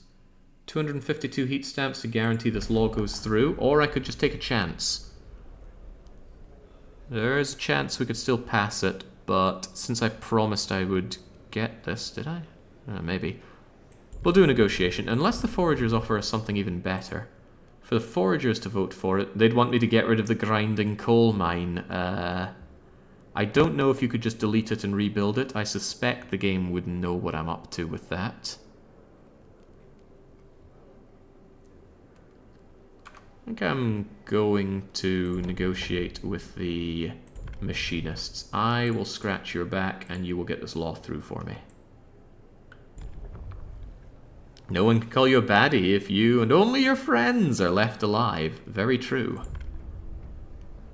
Friends vote for each other. Get the Liz Trust Challenge, get voted out in 51 days. Law takes effect. Oh damn, I wanted to zoom in on that and look at the new people here. There we go, there we go. We got the Ice Bloods, but where are our techno hippies? Machinists are here, foragers are here. I think they're harder to find because they're small, but there we go, there are our technocrats. Again, chat, get out of the way so we can read this. Drawing from tech-minded, rational, calculating people. Ugh. Ugh. People that describe themselves like that. Ugh. They believe everything can and should be proven. They proclaim that technological progress is the only path to not only ensure survival, but build prosperity. Simulations prove that equality for all citizens is the only way to build a society, and its economy that will not collapse. Everything can be settled through rational argument. Reason should guide our society. Freaking nerds. Who wants a society run by nerds? I'll tell you who does. Nerds. Who do we have here? Citizen Sutcliffe. They were a member of a gang as a child. Okay, well, we already know that we don't want anything to do with these people. Suckling society's teats and offering us nothing but kind words in response. Anyway, I said that I would give the machinists some funds, so I will do exactly that. I was actually hoping that they would like me so much that I could demand funds back out of them, but oh well. That leaves me a little tight-fisted at the moment. Maybe my good friends, the Ice Bloods, could help me out. Problem is they don't have a lot to give. The hunting trip is probably more valuable to me for the food. Delicious. Oh well, what's a man to do? We are researching the unproductive doing maintenance. The voting sessions are closed down for 10 weeks, but we carry on. And would you look at that? Coal is barely on the up again, and it's going to go more on the up because it's about to get warmer. Even so, kind of wish I'd had that money for the extra grinding coal mine. I might just build it anyway. Extraction, grinding coal mine. Oh, it's workforce that I lack now, actually. What I could do is put half shifts on here to free up 300 people. And those 300 people are told to get to work on the grinding coal mine. Because no coal, I imagine, is very bad for you. Build the railways, of course. How could I forget the railways? How could you let me forget the railways? Troubling thing is, I think... Oh, no, we got a button for railways right here. Railway construction. Costs teams and heat stamps per route. It allows 800 units to be shipped. It's so much faster. Holy moly. Holy moly. Okay. Okay. I need my Frostland people to be free for it. So once they're done exploring the plains, which is going to take 20 weeks plus time to get there, and once they're done exploring the glaciers, which will be done in 18 weeks, we will build a railway, and a railway load of coal will meet all of our demands. Starting to make me wonder if I should have even built this, but we've started, so we'll finish. God, as is always the case, if railways are an option in a game, they are the best option in a game. Gotta remember, though, that this is not a limitless source of coal. There is only 145,000 coal here. If we start sucking at it 4 times as fast... Well, if we'd been sucking 4 times as fast from the start, it would almost be dry. But that's all the more reason to continue scouting around and getting what we can get out here. The old enemy. It's only a matter of time. We've had an unusually long streak of mild weather, but now meteorologists are clear. There's a familiar drop in air pressure at higher altitude. A whiteout is coming. What was it called in the first game? Was it just called the blizzard? Or the storm? I think it was just the storm. The wind will cause extreme cold. The clouds will blot out the sun. Then we shall mine in the shade. Without shelter and ample fuel, our people will be at mortal risk. We have to prepare. So I suspect the message here is stockpile what you need. I don't... Well, actually, I do know, right? I'm pretty sure that when the storm covers areas out in the Frostland, those areas no longer deliver. I don't know if it shuts down production in the city all that much. The storm is coming on week 190, and we are week 111 right now. So that's all the more reason to build my railway system and get the coal into my stockpile as soon as I can. Although the current stockpile is going to be full in a mere 15 weeks. Lovely. Wouldn't blimps reduce the overall labour demand? Yes. So we could build up a transport hub. They themselves require workforces and materials, but I'm currently underproducing materials. And workforce is not currently a problem, especially since we're about to get a population boost again. Do you think it might kill people out in Frostland with a whiteout? I don't think it will, because there's no obvious way to bring them back in time for the frost. So I think they'll survive out there. If I had to guess, the 30 years since the first Great Storm has taught some people some survival skills for when they're out there. I want to build my railway. Anyway, we're at a bit of a standstill as we wait for some of that to happen. I do feel like there's a bit too much waiting going on. I feel like I was always active in Frostpunk 1. Here, though, you gotta wait for your heat stamps, you wait quite a long time for the exploration. These kinds of things don't pile up in the same way they did in the first game. Keep you warm. Report all leaks and damages to the nearest maintenance. What did he even say? Alright, I kept my promise. Those Icebloods are hugely supportive. Look at that, they're absolutely devoted, and they've grown to 1,000 members. I like what I see here. They outnumber the technocrats. And still the foragers and the machinists are... Oh, hello machinists. Did I ever mention how much I want your money? There we go, that's how you don't sit and wait. Hi Jake, I have been on this myself. I think I may restart in a little while. What's your first impression? First impressions are very positive. And one of the big reasons that I'm coming away with a big positive thing is because I did have a big fear that there would be a bit too much... I don't want to say huffing their own farts, but that's the message I'm trying to get across. Especially after playing this war of mine. I think 11-bit think very highly of the writing, and maybe it is really good. It certainly seems to be popular, but it's not what I want. And I'm pretty happy that this game is quite gameplay-oriented. In fact, most of it is. It's not hammering stories down my throat here about people that I don't know or care about. What I'm doing here is all about the gameplay, and I get behind that in a big way. I did not like this war of mine, but what's a man to do? How much was that significant worsening? I don't think we get a number on it, just went down to neutral. I think the length of this shows how happy they are, because this is very short and they're skeptical. This one is very long and they are devoted. But I don't think we get a numeric value for relations, which is a shame. I would like that. And all this talking has made me forget what I was doing. I probably need to research something, though. We did the maintenance duty... Not sure. Oh my gosh, we can research alcohol. Privatized alcohol production. The city will no longer be involved in the supply of alcohol. Private manufacturers, increasing its availability. Gain extra trust. The technocrat... Oh my god, they're Swedes! Oh, I knew I had something in with these guys. The technocrats are Swedish. People wanting to supplement their alcohol rations will be able to buy them from the city. Yes, the state-run Systembolaget will ensure that everybody pays fair prices for good availability of alcohol, as long as you get there on Tuesdays between 2:30 and 2:45. Then again, they make a compelling argument. Heat stamps per capita gets increased. That is very Swedish, isn't it? No, we're just driving to Denmark. Everyone can have their own booze. There we go. That was a difficult choice to make, believe it or not.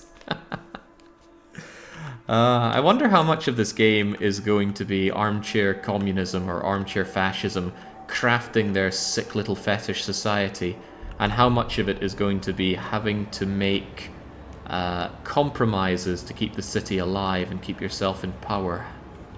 I don't know. And once the game comes out, I'll probably only be playing on extreme mode, so I'll certainly be putting that to the test. Caravan says, spot on. Probably talking about my disgust towards Swedes, no doubt. And don't worry, it's not racist. I am Swedish. I put my hands up and say, I am as Swedish as the next blonde-haired, blue-eyed guy called Sven or Björn. I have papers that confirm it, even though I don't know the first word of Swedish. Alright, let's keep moving, shall we? Delegate session on unproductive maintenance. I said we'd go with this. I might actually do some more pressuring as well. My trust is looking really good. See, the thing is, the more I do the negotiations, the more I kick the can down the line, and I'm a little unsure how much I want to keep kicking that particular can. Funding projects eats into my railway building operations, and... oh, this is actually a decent promise. The foragers want me to destroy the grinding coal mine. And the thing is, since I'm going to be building a railway, I actually... oh, hang on, do they want me to demolish one or all of them? That's a very different question. Requires an extraction district with a coal to demolish... ooh, that's a good question. They want all of them or one of them? Maybe. Let's see if the machinists have a more agreeable idea. They want me to get rid of my vanguard. Oh, that's definitely not happening. You know what? This is a demo, so we might as well go and figure things out. Foragers, do you want me to destroy all of my grinding coal mines? I don't have to. I could just flip the middle finger and say, I'm not doing that for you. But let's find out. I think you should manage that gathering. There's a question marker on the right-hand side. Ah, yeah, we'll get to that. It's just showing tutorials, though, which I've already read.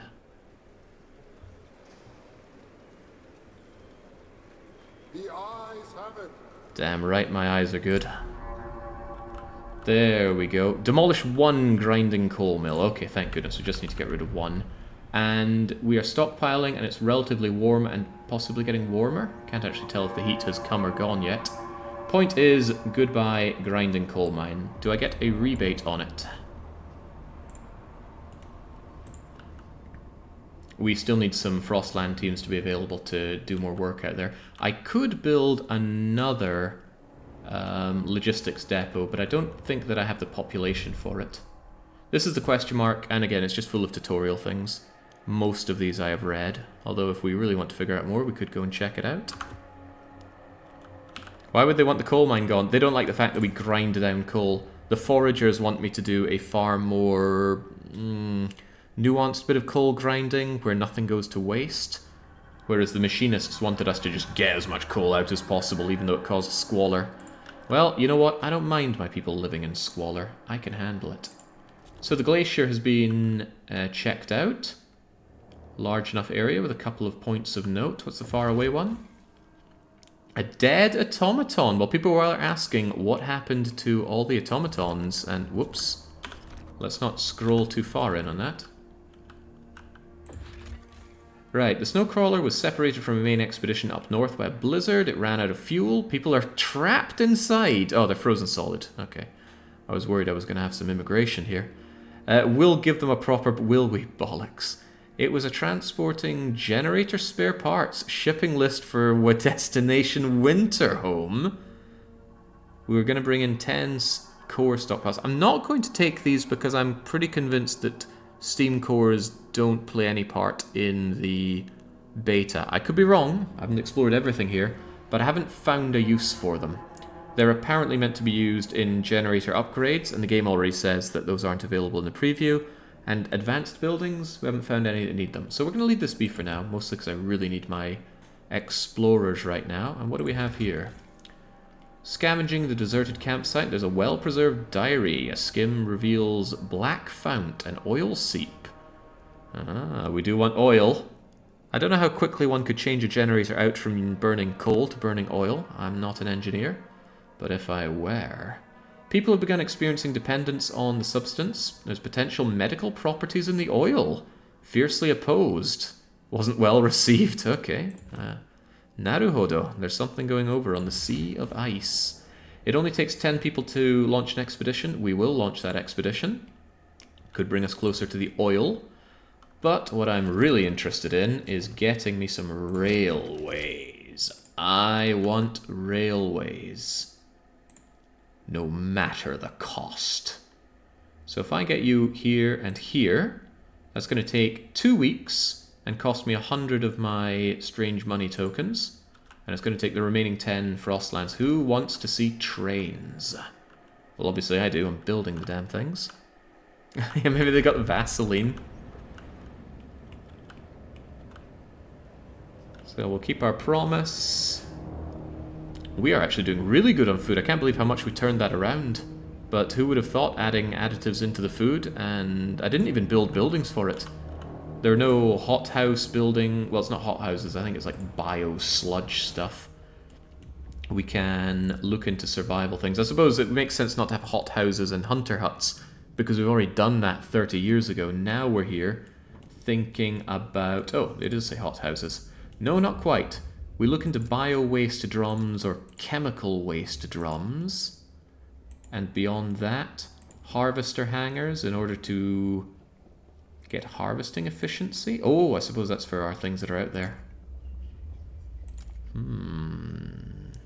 Interesting, but I don't know how much. There's also even more advanced hothouses. I know that because I've played this. Outpost organization, what have we here? Outpost upkeep is extremely decreased. But what was I wanting to do? Perhaps if I had to shut down a coal mine, maybe I could get a better coal mine. Oh, right, goods. I want better goods. Calibrated or refurbished goods. I kind of need to get a bit more chummy with the foragers or the machinists. I've kind of shunned both of them. If I like the machinists more, that's even more of a kick to the gut of the technocrats. So I think we're going to calibrate ourselves some really nice goods and meet the good demands. Once we've finished our current research, which I forgot, is alcohol. Good. Someone here earlier made the comment, I didn't know there were people who liked trains. You must be mad. Okay, we kept our promise with the foragers. Can we punch them for money? Apparently not. Which is a shame. I love punching people for money. I don't want there to be cooldowns on it. I should have to face the consequence of shaking their pockets empty. Just scale the amount they give with how happy they are. Oh boy. I have a feeling that I have cheesed the technocrats off just a little bit too much. What are they saying over there? Something about taking to the streets? I don't like that. I didn't agree to that. And I think that's our train right there. Shipping by railroad, increased output efficiency. But it's still only taking 200. Connected with the selected city consists of railroads only. I'm a little disappointed. I thought I'd be getting 800 input of coal thanks to that.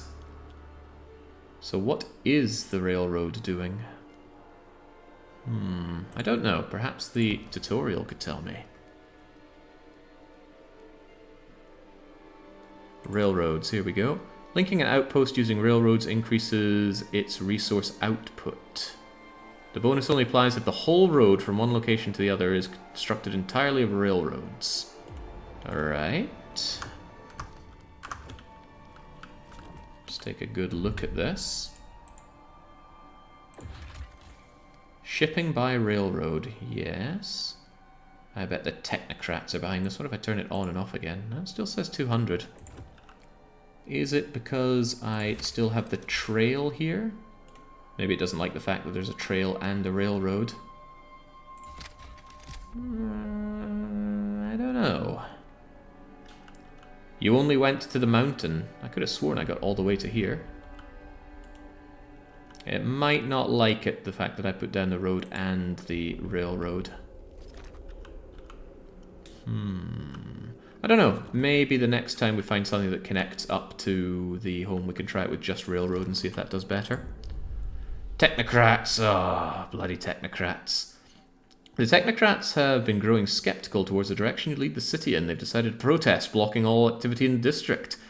The city is changing, and for the worse. More decisions like this will endanger everything we stand for. They want to repeal unproductive do maintenance. They'll keep protesting until you respect their demand or force them. You have 20 weeks to keep the promise. The protest won't spread.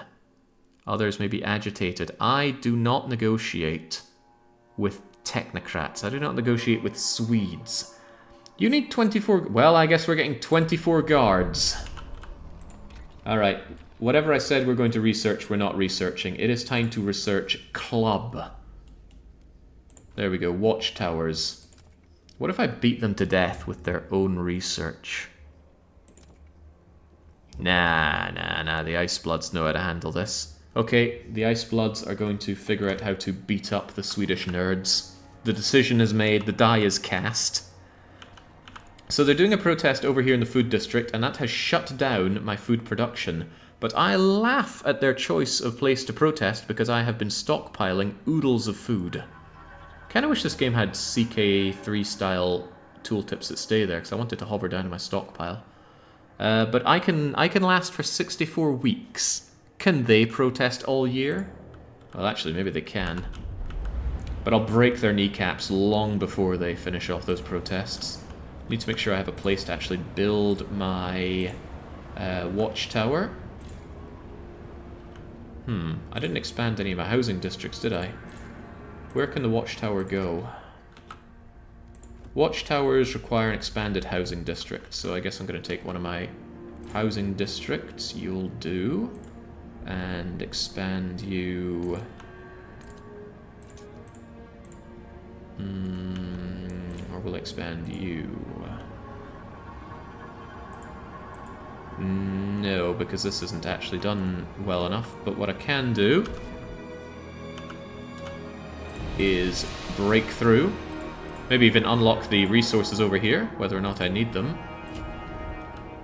And then we'll expand here, put our watchtower up high so they can look down, and then we just charge and break their legs. Has the population become stagnant? No, it is still growing thanks to allowing in productive outsiders, and we're about to get a population boom. Steward, if you don't want to negotiate with protesters, you're damn right I don't want to. The guards can disperse them. If you improve early... Haha, no. No, no, and more no.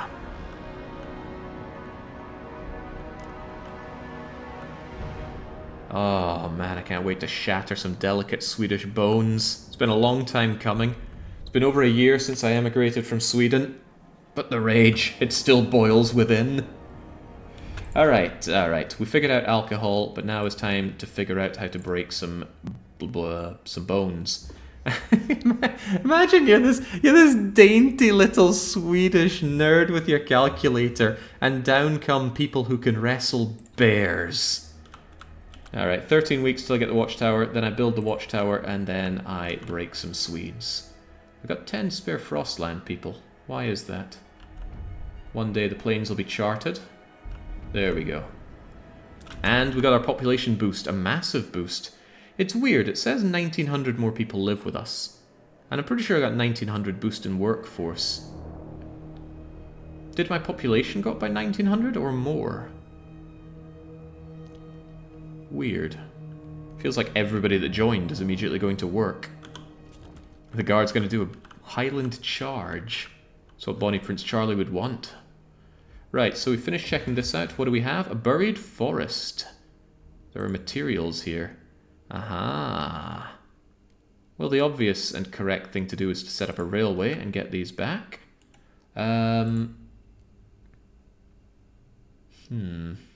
See, it says 320 here.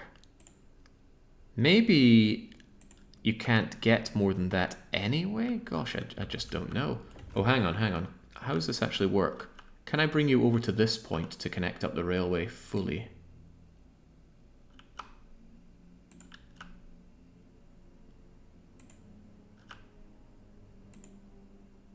So if I do that, it's going to take you 5 weeks and a fair bit of dosh. But oh god, what if I run into the same problems where it thinks there's... I don't know. I need to experiment with this railway thing. Well, it doesn't matter. Hook you up there regardless. Does look pretty cool though. These are only the people from outside in Frostland that have merit, Jake. Oh, yeah, that's true. Oh, hell yes. Look at that.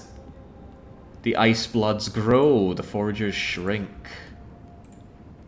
Not actually sure if they shrunk that much, but if you grow, that means you could give me even more money. Yeah, go on, come on. I've been scratching your back this whole time, you scratch mine, give me the dosh. I think you just built regular rail and not railway. You think? It did say connect. Oh, it was trail, not rail. Whoops. Can I cancel that? Mistakes have been made.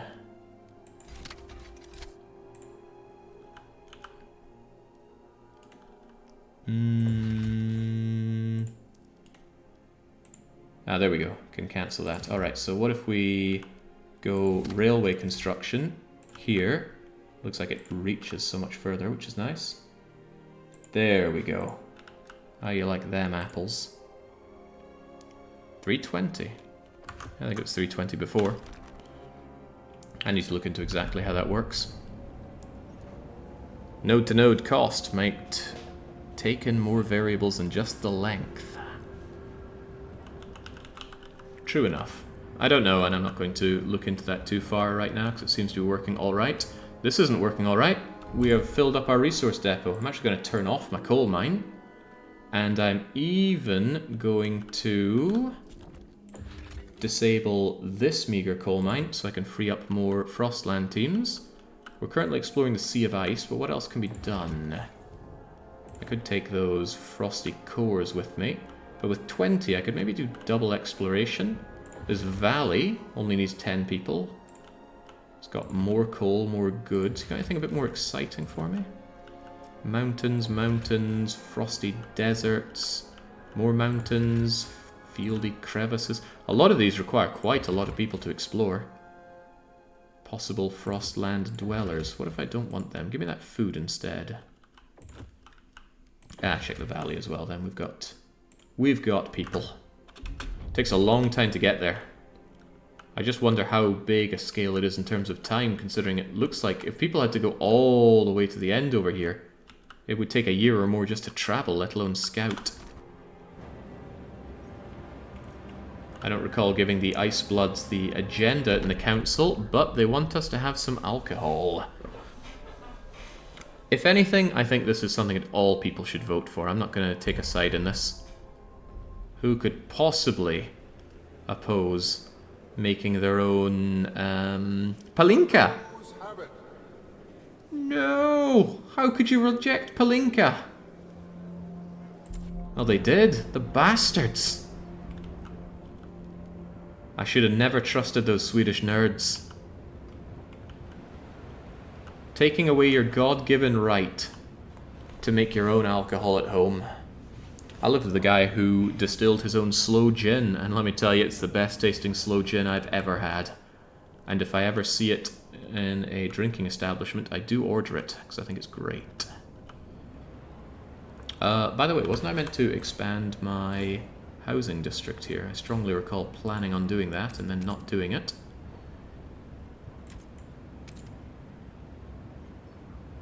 There we go. Have you nestled right up against the food district so you can share some warmth. 23 weeks worth of coal. That could become a problem, actually. Let's get that grinding coal mill on. I don't want to... yeah. Need larger stockpiles. You can build stockpiles, but of course that costs. And what kind of man has that kind of money? Does building a railway reduce travel time for exploration teams? I do not know. Oh good, even more people joining the Ice Bloods. Maybe I should just go out and publicly promote the Ice Bloods. They will grow in number. They'll gain seats in the council. Yeah, come on, come on. They gain members and fervor, and relations improve. The steward stands beside us. Yeah, there we go. If the steward is on their side, worries the technocrat. Sitting with 1,100 members to the 2,200. Like, he's wearing that icon as a crown. Well, I say he. I'm not so sure. Yeah, I wonder how the Icebloods like oil. They'll probably get slick with the oil and then wrestle some more bears. And then wrestle bears covered in oil. Shelter scarcity causing a little bit of cold, but I am expanding my district right now. Once I have the guards enabled, I am going to go down and break these people. I've never broken up a protest in this game. Keen to see how it works out. I've still got 10 of my my people out in the Frostlands doing absolutely nothing, when they could be sucking that meager coal mine dry.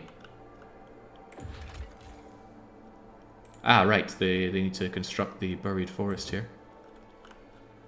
So yeah, truly I don't think I understand how this throughput is working. I imagined if you had a full road of rail, you could transport 800 goods, but maybe it doesn't work like that. Maybe it is a throughput issue, and I actually need a separate thing to boost the extraction rate.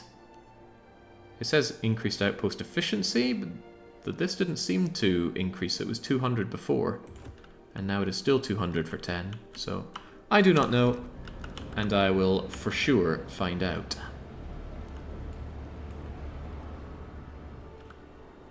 Not long until we get our whiteout, though.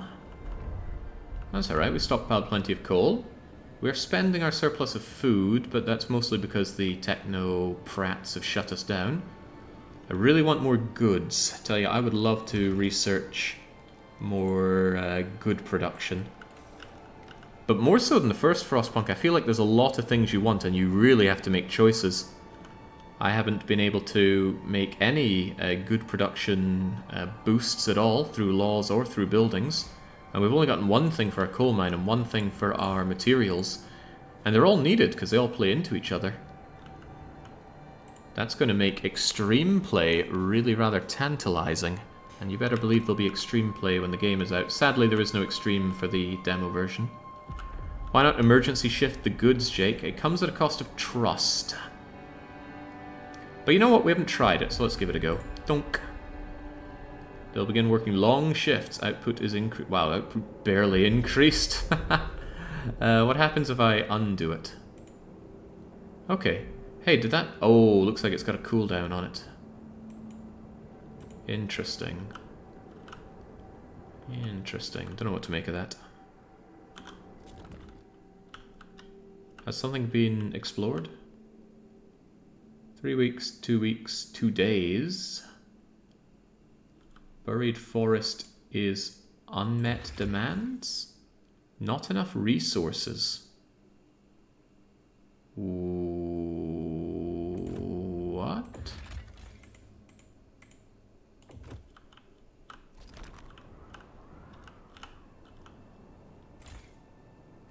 Not enough resources.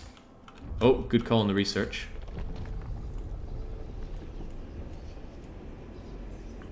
Where do we want to go with that? There was a talk of getting our youths being dutiful, have them work more and reduce crime. The technoprats want us to liberate them and increase our trust. No, I don't think so. I don't think so at all. Organizing labor at leisure. Not available in this preview, but I can tell people how to spend their free time. Oversight of labor. Trust goes down. Mandatory unions. Oh god, they really are sweet. Okay, no thank you. I want my goods factories.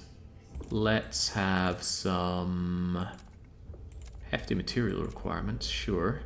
Heat demand isn't a big deal, it's just burning more coal. So the machinists of bone, we haven't looked at them in quite some time. Yeah, get on with it. Develop that swell idea. And let's get that patrol watchtower erected. Erected. Where can it even get? There we go. Not only that, it's law o'clock.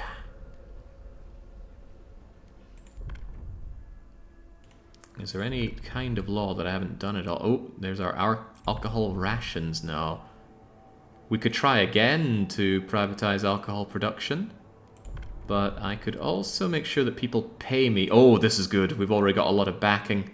The Icebloods who love me support paid essentials. Yes, people pay me for the privilege and work harder in order to get their dole.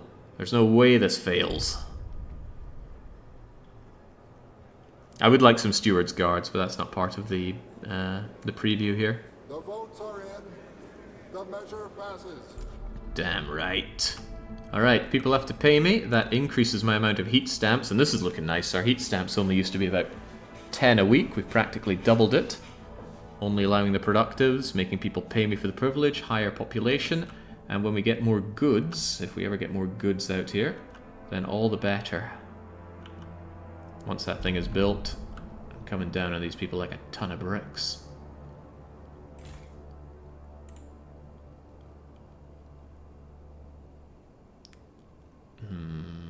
Yeah, you know, what if we just put on the half shifts but keep this on? Then we're still spending, which is good. We kind of want to spend. Don't understand what's going on here, though. Why does this not work? Unmet demands, not enough resources. You require 10 Frostland teams. You have 10 Frostland teams. I don't think there's anything wrong with the logistics depot. We even have a surplus of materials, a huge surplus of materials. So what do they want?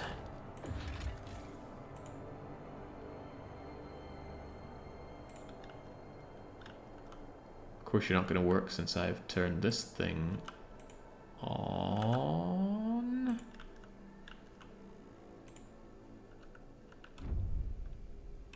What does it mean? Maybe the rails do not reach the depot. Maybe.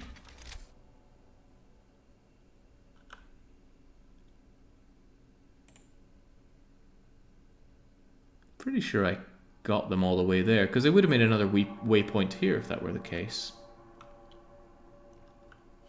I do not know. I do not know. However, I seem to have enough resources to figure it out. So let's work on figuring it out. I'm going to get all the way over to here, and I'm going to build up another way station here and connect it up to there. See if that does something. You need the rail hub, bro. No thanks, bro. Let's see, rail... Or maybe it's a specific kind of building. Districts, hubs, air transport hub. The deposit is depleted, most likely. We just got to this thing. And no, it's full.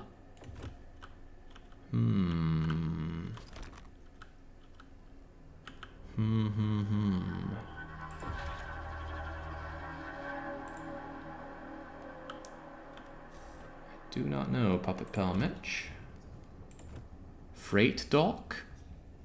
Train terminal optimized to accommodate porters. Railway capacity. Yeah, it's just the capacity, though. It should already be working.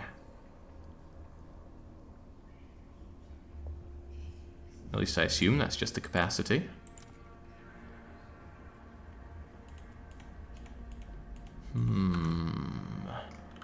Looks like it's working now. Oh, would you look at that? It's working now. I am so lost at what happened there. Yeah, we've almost sucked dry the ration bunker, though. Right. Right. Funnily enough, it seems to have worked after we've finished off checking out Christopher C. Huh? Yeah, it is Christopher C. What's down in the sea? Shelter group must have been built for some important person. It's a very small group. Whoever lived here, supplies are untouched. Again with the cores. I'm leaving the cores because I don't think the cores are used in the preview. But we've got a sign of oil to the south, over here in the Sea of Ice. See, there's not enough resources, I think, means just not enough teams. But I can grab the 5 that are getting what little of this food remains. and get that Sea of Ice explored.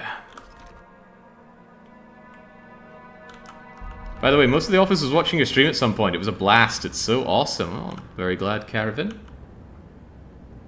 Glad the game is here. Waited a long time for this. Unwanted Destiny. Father has come to our offices with his son. Hear us out. No, I will not hear you out. We have laws for a reason. We start bending it for people, we bend it for everybody. And if there's one thing a Scot never does, it's go back on his word. Speaking of my word, I gave my word that there were going to be some broken bones. So as for these techno-prats, let us quell the protests. It's not that I have 24 guards, it's that I have 24 guard squads. Now, a guard squad in Frostpunk 1 was 5 people. Assuming that hasn't changed, we're looking at over 120 people, well, precisely 120 people, coming down on these wimpy little protesters that have been stuck here for months. Have at them. People need to understand. In this world, heritage is all we've got. No, I think we've got this baton as well.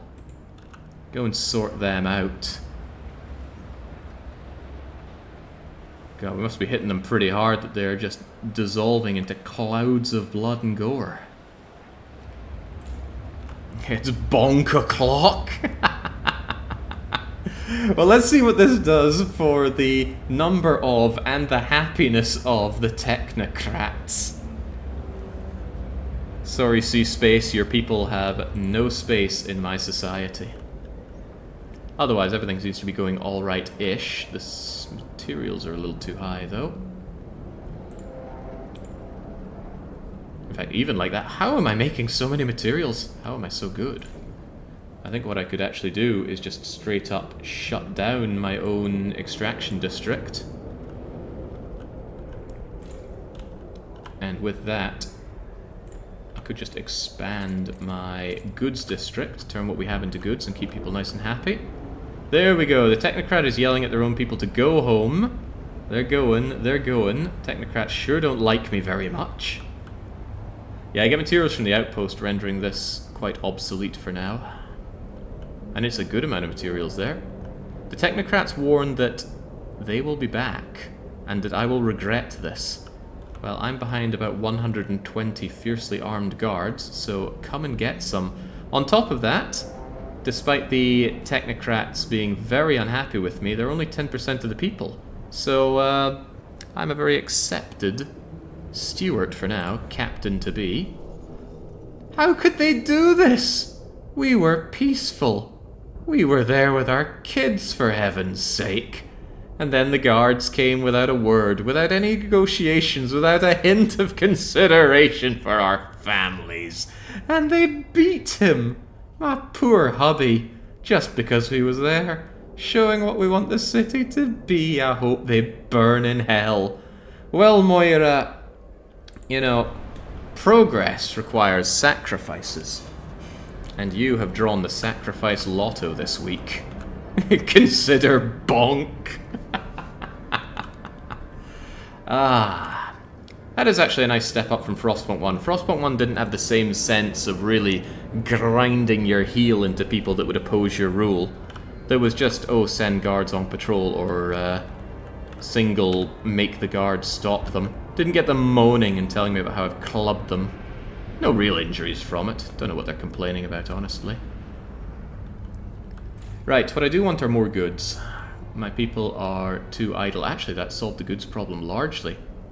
In a sense, we're in a very good situation. We have some small problems. I don't like actually the fact that I'm spending my food. Oh, but it's law clock. That UI has got to become better somehow. Unproductive do maintenance. Why is this showing up? We already have that. I don't think I'm any... Oh, it's because of this. Efficiency bonuses. But I've already got that. Again, I don't know why that's popping up as new. Probably because I didn't click on it when I first researched it.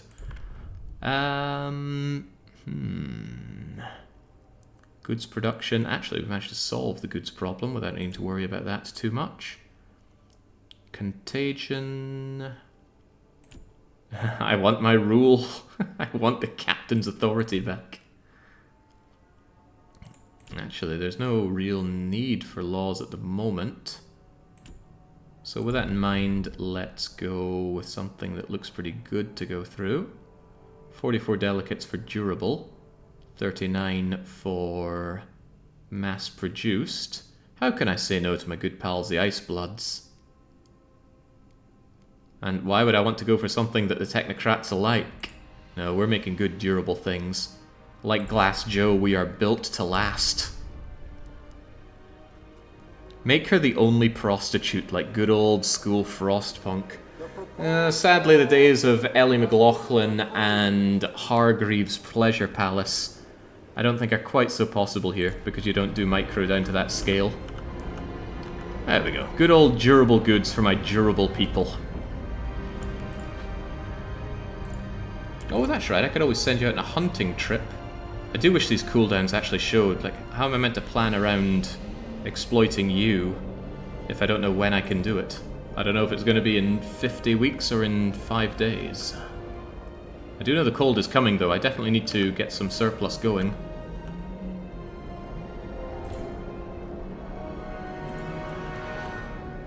Calibrated goods factory. The machinists actually put in something. Oh, how dare they? What I would like, however, is to solve my food problem in another way. We go over to hothouses. Bio-waste gives disease. Chemical drums gives squalor. Bio gives more food, and I actually want to employ more people. I've been neglecting the foragers a fair bit, but the Ice Bloods are so much of my city. So much of my city. Yeah, we love the Ice Bloods. You figure out how best to get the foodylicious going. Second food district at half shifts. That's right, I turned these down previous, didn't I? Get back to full shifts so we don't spend so much of our food. It's still going to last us for 30 weeks. Can't believe how much materials we ended up with. I honestly thought that would be more of an issue. What I could do is set up a depot for materials. And I think I will. I've got the resources to spend, may as well get spending. And I also said that I wanted to build up another logistics district to try and figure out what's going on with the logistics. So let's do exactly that. I'm going to build this up. It should give me a hangar to bring a railway into. Oh, but then again, the railway already seems to be working fine, so... Spending my coal, not on my watch. Get back to work. With our one grinding coal mine, we're still on a deficit. But I have some spare teams, so I will get suckling the coal mine once again. Cutthroat economy! Stuart, now that we're charging for essentials, some unemployed families are unable to afford basic necessities. Now, if you want to eat like a bear, you're going to have to go and wrestle a bear. Fend for yourselves. Well, actually, what's the option here? Paid essentials provides less heat... No. No, no, no, no, no. Granted, I have incredible amounts of unemployment. You'd almost think I'm playing Caesar 3, but they're just going to have to get a good haircut and a firm handshake if they want a job around here. Yeah, I could rebuild the old coal mine. Don't want to spend the resources on it, though. I can do so if the coal starts looking a bit grim, but look at that. We're actively stockpiling tons of coal. It'll be full in 5 weeks. Let's see. We were looking at this valley, the gulch. Glitter Gulch? This is a lot of food to come back, and it doesn't say that it needs connected up by rail or anything. But what else is here? An icebound Leviathan. Skeleton of a sea monster. Oh, right, a constructed one. Starting to think we're going into mythos here. Must have ruled the oceans unchallenged. Let's hope it's... Wait, maybe... No, they're pulling my leg. Okay, what is going on, though? Valley Expedition was also finished. Banished foragers. I've got unemployment as it is. And an old igloo. Held some kind of feast. Interesting. Are we still exploring towards the oil? Yeah, I think we are doing our expectation. Another 24 weeks until we chart the Sea of Ice. I have 10 spare people, so I'm going to check out somewhere new. These plains have people, these hills have maybe food. These plains have even more food. Getting very far from the city, though. Is there not anything else to chart around here? Mountains, crevice. Have a look at this valley. It's kind of close by.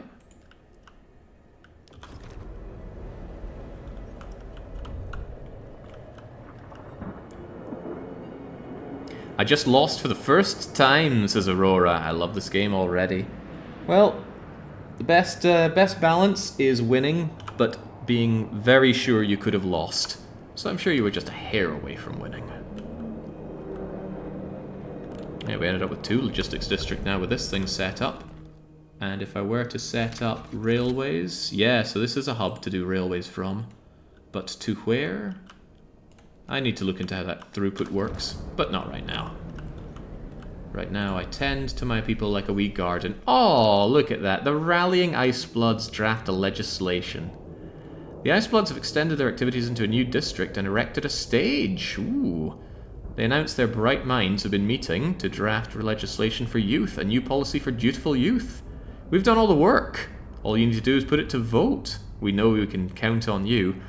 So, looks like when you start getting too cozy and promoting of a group, they start pushing their laws a little too firmly. But the thing is, he's already done the research for me, so thank you. I think it's a he, I'm not so sure. If it is a he, he's got gyno. Right, you know what? Yeah, I love these guys. Sure, of course I'll pass your law. In fact, would you look at that? Council recession ends approximately now. How could I not pass the dutiful youths? AD Mix saying, welcome back to Frostpunk. Why, thank you. It is good to be back. It has been too long. It's about 3 years since I stopped doing my regular Frostpunk streams, because I squeezed Frostpunk dry. How I wish that game had modding support. I would have single-handedly kept that game alive and thriving right up until the release of Frostpunk 2 if it just had mod support. Ah, could you imagine? Steward promised them some nonsense. You are speaking about my chosen children. You shut your mouth. That said, as they grow, they want even more heat stamps to fund projects, and at 3,400 members, I think they are now the largest group. And the technocrats are so unhappy. I can beat them up some more. Assign guard squads to infiltrate their ranks, influence their actions, and decrease their fervor. Oh, if only I had my political police for such a thing. No, I don't feel it's my place to push those kinds of things, Lepips. I might be a fervent believer in mod support for games, but I do know that it's a lot of work to add and maintain. It was a big pillar of paradox. It doesn't have to be everybody else's pillar, but it does make me sad at times. I don't want the machinists being that unhappy though, right? Although the Icebloods might be a great devotee of mine, maybe our good friends with the machinists could be thrown a bone. Like building a calibrated goods factory. Didn't I not even research that? I suppose I could make a promise. We've almost got our hothouses, which will solve our food problems not a moment too soon. 17 weeks and the stockpile's completely drained. Weird that I'm stockpiling so many materials, but what's a man to do? Oh yeah, that's the thing about this game. I fully intend to squeeze every drop of life out of this game when it releases properly and go down all the routes. The thing about the snapshot preview that we have here is that it's just this one map. It's got the onboarding, it's got the same larger area around it. So I don't think I'm going to be playing this non-stop all week. I'm certainly happy with what I see so far. They want me to build that calibrated factory, but do I even have such a thing? Oh, oh Christ, I must have missed that. Sure, goods for all. I keep my word. It's also a way to employ some people. And if we've got the hothouse, we can get our bio-waste drum here. And here. And very nice, just like in Frostpunk 1, if you hold shift, you put down multiple of something. That's putting those heat stamps to use. Heat stamp income looking juicy, because we give people goods, which fights crime. No, no Manor Lords. Manor Lords is releasing into early access, and I have an ironclad rule. I don't play or stream early access. So what do we have over in the Three Lakes? We see a pool of black. Could there be oil here? I know what is coming here. So we're going to go back to our city. And we're going to make a save. Save the game under the name Herfadurf. Because I have no original ideas here. Because I couldn't name the place Glasgow. And let's go and have a look-see at what we've found. Where was it? Here we go.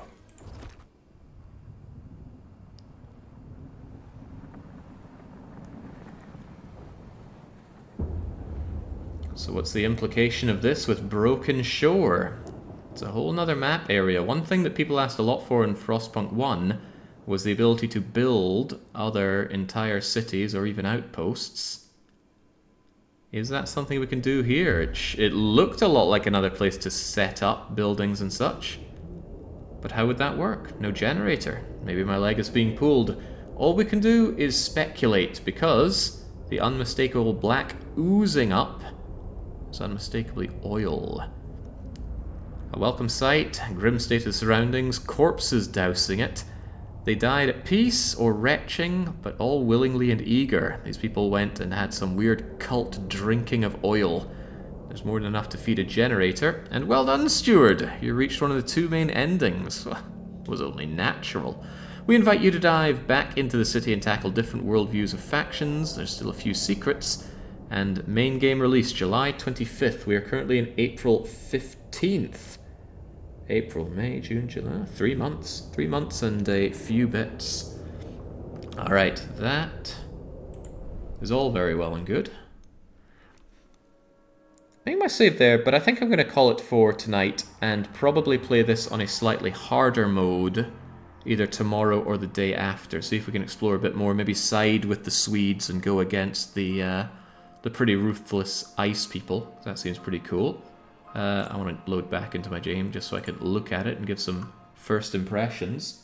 Not often something I do, but I'm not often in a position to do that because I like my games at full release. But how could I say no to Frostpunk's snapshot? Who's that meant to be? I still think it's Ellie McLaughlin. So very positive. I was worried. I was genuinely worried. Because when you see a game that just keeps getting delayed and keeps having these long productions, you think, oh god, it's in development hell. When it comes out, we're going to get a Guild 3, aren't we? But very impressed. I do like the gameplay. Even though I don't like hexagons, I still like the feeling of building up my city here. And not having to micro all this stuff, I would actually say is a step in the right direction. In a sense, all of the management has been abstracted one layer up. We're not dealing with individuals and single buildings. We're dealing with districts, large groups, interest groups. I like that, and it's well handled. The exploration, I think, is really cool. For a screen that is, 98% just white, I find this really inviting and evocative in a way that the Frostpunk 1 Frostlands absolutely were not. The abstracted Frostland teams fits this better than having your single groups of 5 people who are somehow immortal and given 40 bits of wood and sent off on their way. So much to explore as well. And with so many different things to find around here, I wonder if it ends up randomized? Surely. Because if they had the same things everywhere, then you would know what to do ahead of time. Although I'm quite certain that these goods on the snapshot are the same. I recall running into the same meager coal mine and load of food goods before. Same with these survivors that we didn't bring back. Alright, I'll invite you back. I'm not a monster after all. But yeah, exploration is really cool, and I'm looking forward to seeing how varied this ends up being on the full release. Will it be something new to check out each time, or is it something you learn? It was a bit of both in Frostpunk 1. You could actually learn general ways to explore the Frostlands to maximize what you get. But I'm not good at remembering things, so I always forgot where the right places to go. And something that I really like, gameplay-wise, is this resource extraction. It gives you a sense of urgency, right? This coal will run out. I am forced to go and find other solutions. But it also creates this bit of push and pull between, I need more resources, so I'm going to build more mines, but it's also going to run this drier faster. So maybe we need to make do with a bit of coal, with a bit fewer goods. More of everything is better, but You can't have everything all the time. We did pretty good, but we never always had enough goods. And we did scrape the bottom of the food barrel at some point. This was just on normal mode. Normal mode Frostpunk 1 is pretty easy, so extreme mode, I can only hope. Of course, there's some things that I don't like. Might as well voice them, or else it's not going to be fair now, is it? Freaking invisible cooldowns, right? It's kind of important to me to know how and when I'm getting my resources. If I don't know when I can do this, it doesn't tell you when you select it how long you have to wait. It doesn't tell you here when it's going to be available again. And by the time it does become available, they might not like you anymore. You lose out on that. These are some big effects. And what do you guys do for me? You can help out with my research as well. That's no small amount for research that's so slow. This information is obfuscated. I wish it were not obfuscated. There's other information that's obfuscated as well. They're hostile. These things are done in chunks. There's an invisible value about how much they like you and don't like you. That's fine, except it's used as a threshold for things. Notably, getting these particular goods. If it's thresholded and I don't know how much I'm bringing it up and down by, that just makes me go, "Nyeh." I know there's going to be a situation where I really need a generous contribution from somebody, or I need this food. So I go, okay, I will make you a promise. I do the promise, and then it doesn't raise it enough because I had no idea about it. So there's definitely information obfuscation. I get that that's probably quite a picky thing. A lot of games just say, this helps a bit, or you will be more lucky, or your strength goes up. But for me, that bothers me, and it bothers me even more in a game of tight, precise resource juggling like this. What else is there? Oh yeah, the UI. Probably the biggest thing that I'm not very keen on in the game is the UI. Some people were saying earlier how much they liked it. It is functional for sure, but it's got that modern, streamlined look that I feel is kind of out of place in this. I want to compare it to Frostpunk 1. Bang, I like that. That is nuanced. That is strong art direction. And it's not just how it looks, it's how it functions. All the things you need to know there in Frostpunk are right there, right top. Temperature, very important. Biggest UI thing there is right there. Flanked by other incredibly important bits of information. How much food do you have? How much coal do you have? And then smaller but still close to there, so you're not darting around the screen for information. You see the temperatures there. You see the time thing. On this screen, if you want that information, I've got to look over here, I've got to look all the way across here, I've got to look all the way over here for this. And this is me playing it in a relatively small window on my screen. If this was full screen, I'd be actually turning my head left and right to get all the information I want. And then this tiny little bar here, which is hard enough to tooltip over, to tell you the vital information about how accepted you are. Contrary to that, I really like this. This immediately tells you the size, the importance, how much they like you. There's a lot of immediate information in one place here for the interest groups, so that I like. Also the tension. We've played really well, so we haven't had tension, but this fills up with oil and gives a very good visual indicator of how tumultuous your reign is going to be because of how much the people want to rise up against you. But yeah, tiny UI indicating that you can pass laws, which are very important. Again, if we look at Frostpunk 1, these big buttons at the bottom, they make a huge crunching noise and turn a very visible shade of blue, I know blue on blue, but still, to tell you that these are important things for you to do now. I swear some things glow as well. So, yeah, the amount of times I'm going to miss research and law and goddamn these exploration things. Do I have Frostpunk 1 as an example? Yeah, there we go. Big red thing over on the right to tell you that your scouts are ready. But what do you have to tell you that your scouts are ready in Frostpunk 2? I don't really regard that as particularly visible. It also doesn't... It fills up and then it doesn't really catch your eye at all. At least not for me. And what I find myself noticing more is when I have idle Frostland teams. So yeah, UI, I have my problems with it. But that's just me. Perhaps we've had certainly other people saying, wow, I really like the UI look, so maybe I'm wrong. It's bound to happen eventually, right? I have mixed feelings about the money. I feel like a lot of gameplay is waiting on heat stamps, but there's a lot of ways to pull around it, so I can't say yay or nay on the heat stamp thing. It just seems weird in a survival situation to literally have money be the reason that I can't build, say, a food development area. That's obviously a decision that's been taken. We no longer care about our scraps of wood and steel, and now we wait on this. It's quite good to get the income. I don't know, I'm not fully decided on it. Need to play more to figure that out. And overall, I think the game is less intimate. That's definitely part of the abstraction upper level and larger cities. There's certainly going to be a sense of intimacy that I miss with Frostpunk 1, but I've had that in Frostpunk 1. Now it's time for new things. Anyway, mod support. I'd love mod support. That's it for me and our first look at Frostpunk 2. Like I said, I may slither in for another round of it this week, see how we feel about the technoprats, maybe explore more about how we're meant to survive in whiteout conditions, because whilst I was talking here, the storm has actually arrived, just came over the peak and smothered the city. And as I understand it, that cuts off the resources that you get outside of the city. But we're too good to worry about that, surely. No, Twitch integration is a bane at times.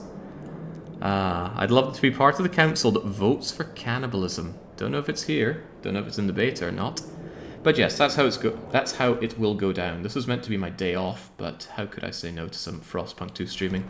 Looking great, thank you 11-bit, both for putting in the time on this. I know Frostpunk 2's announcement was ages ago, and there have been plenty of voices about, come on, what is taking so long? But from what I see, looks pretty worthwhile. So until I am back with more of this and more streams in general, sticking with the cold theme, I'm jumping back into the long dark this week to do my Michelin Star Ultra Loper run. Got long plays and DDRs and a whole lot, but until I'm back with that, cheers and cheerio.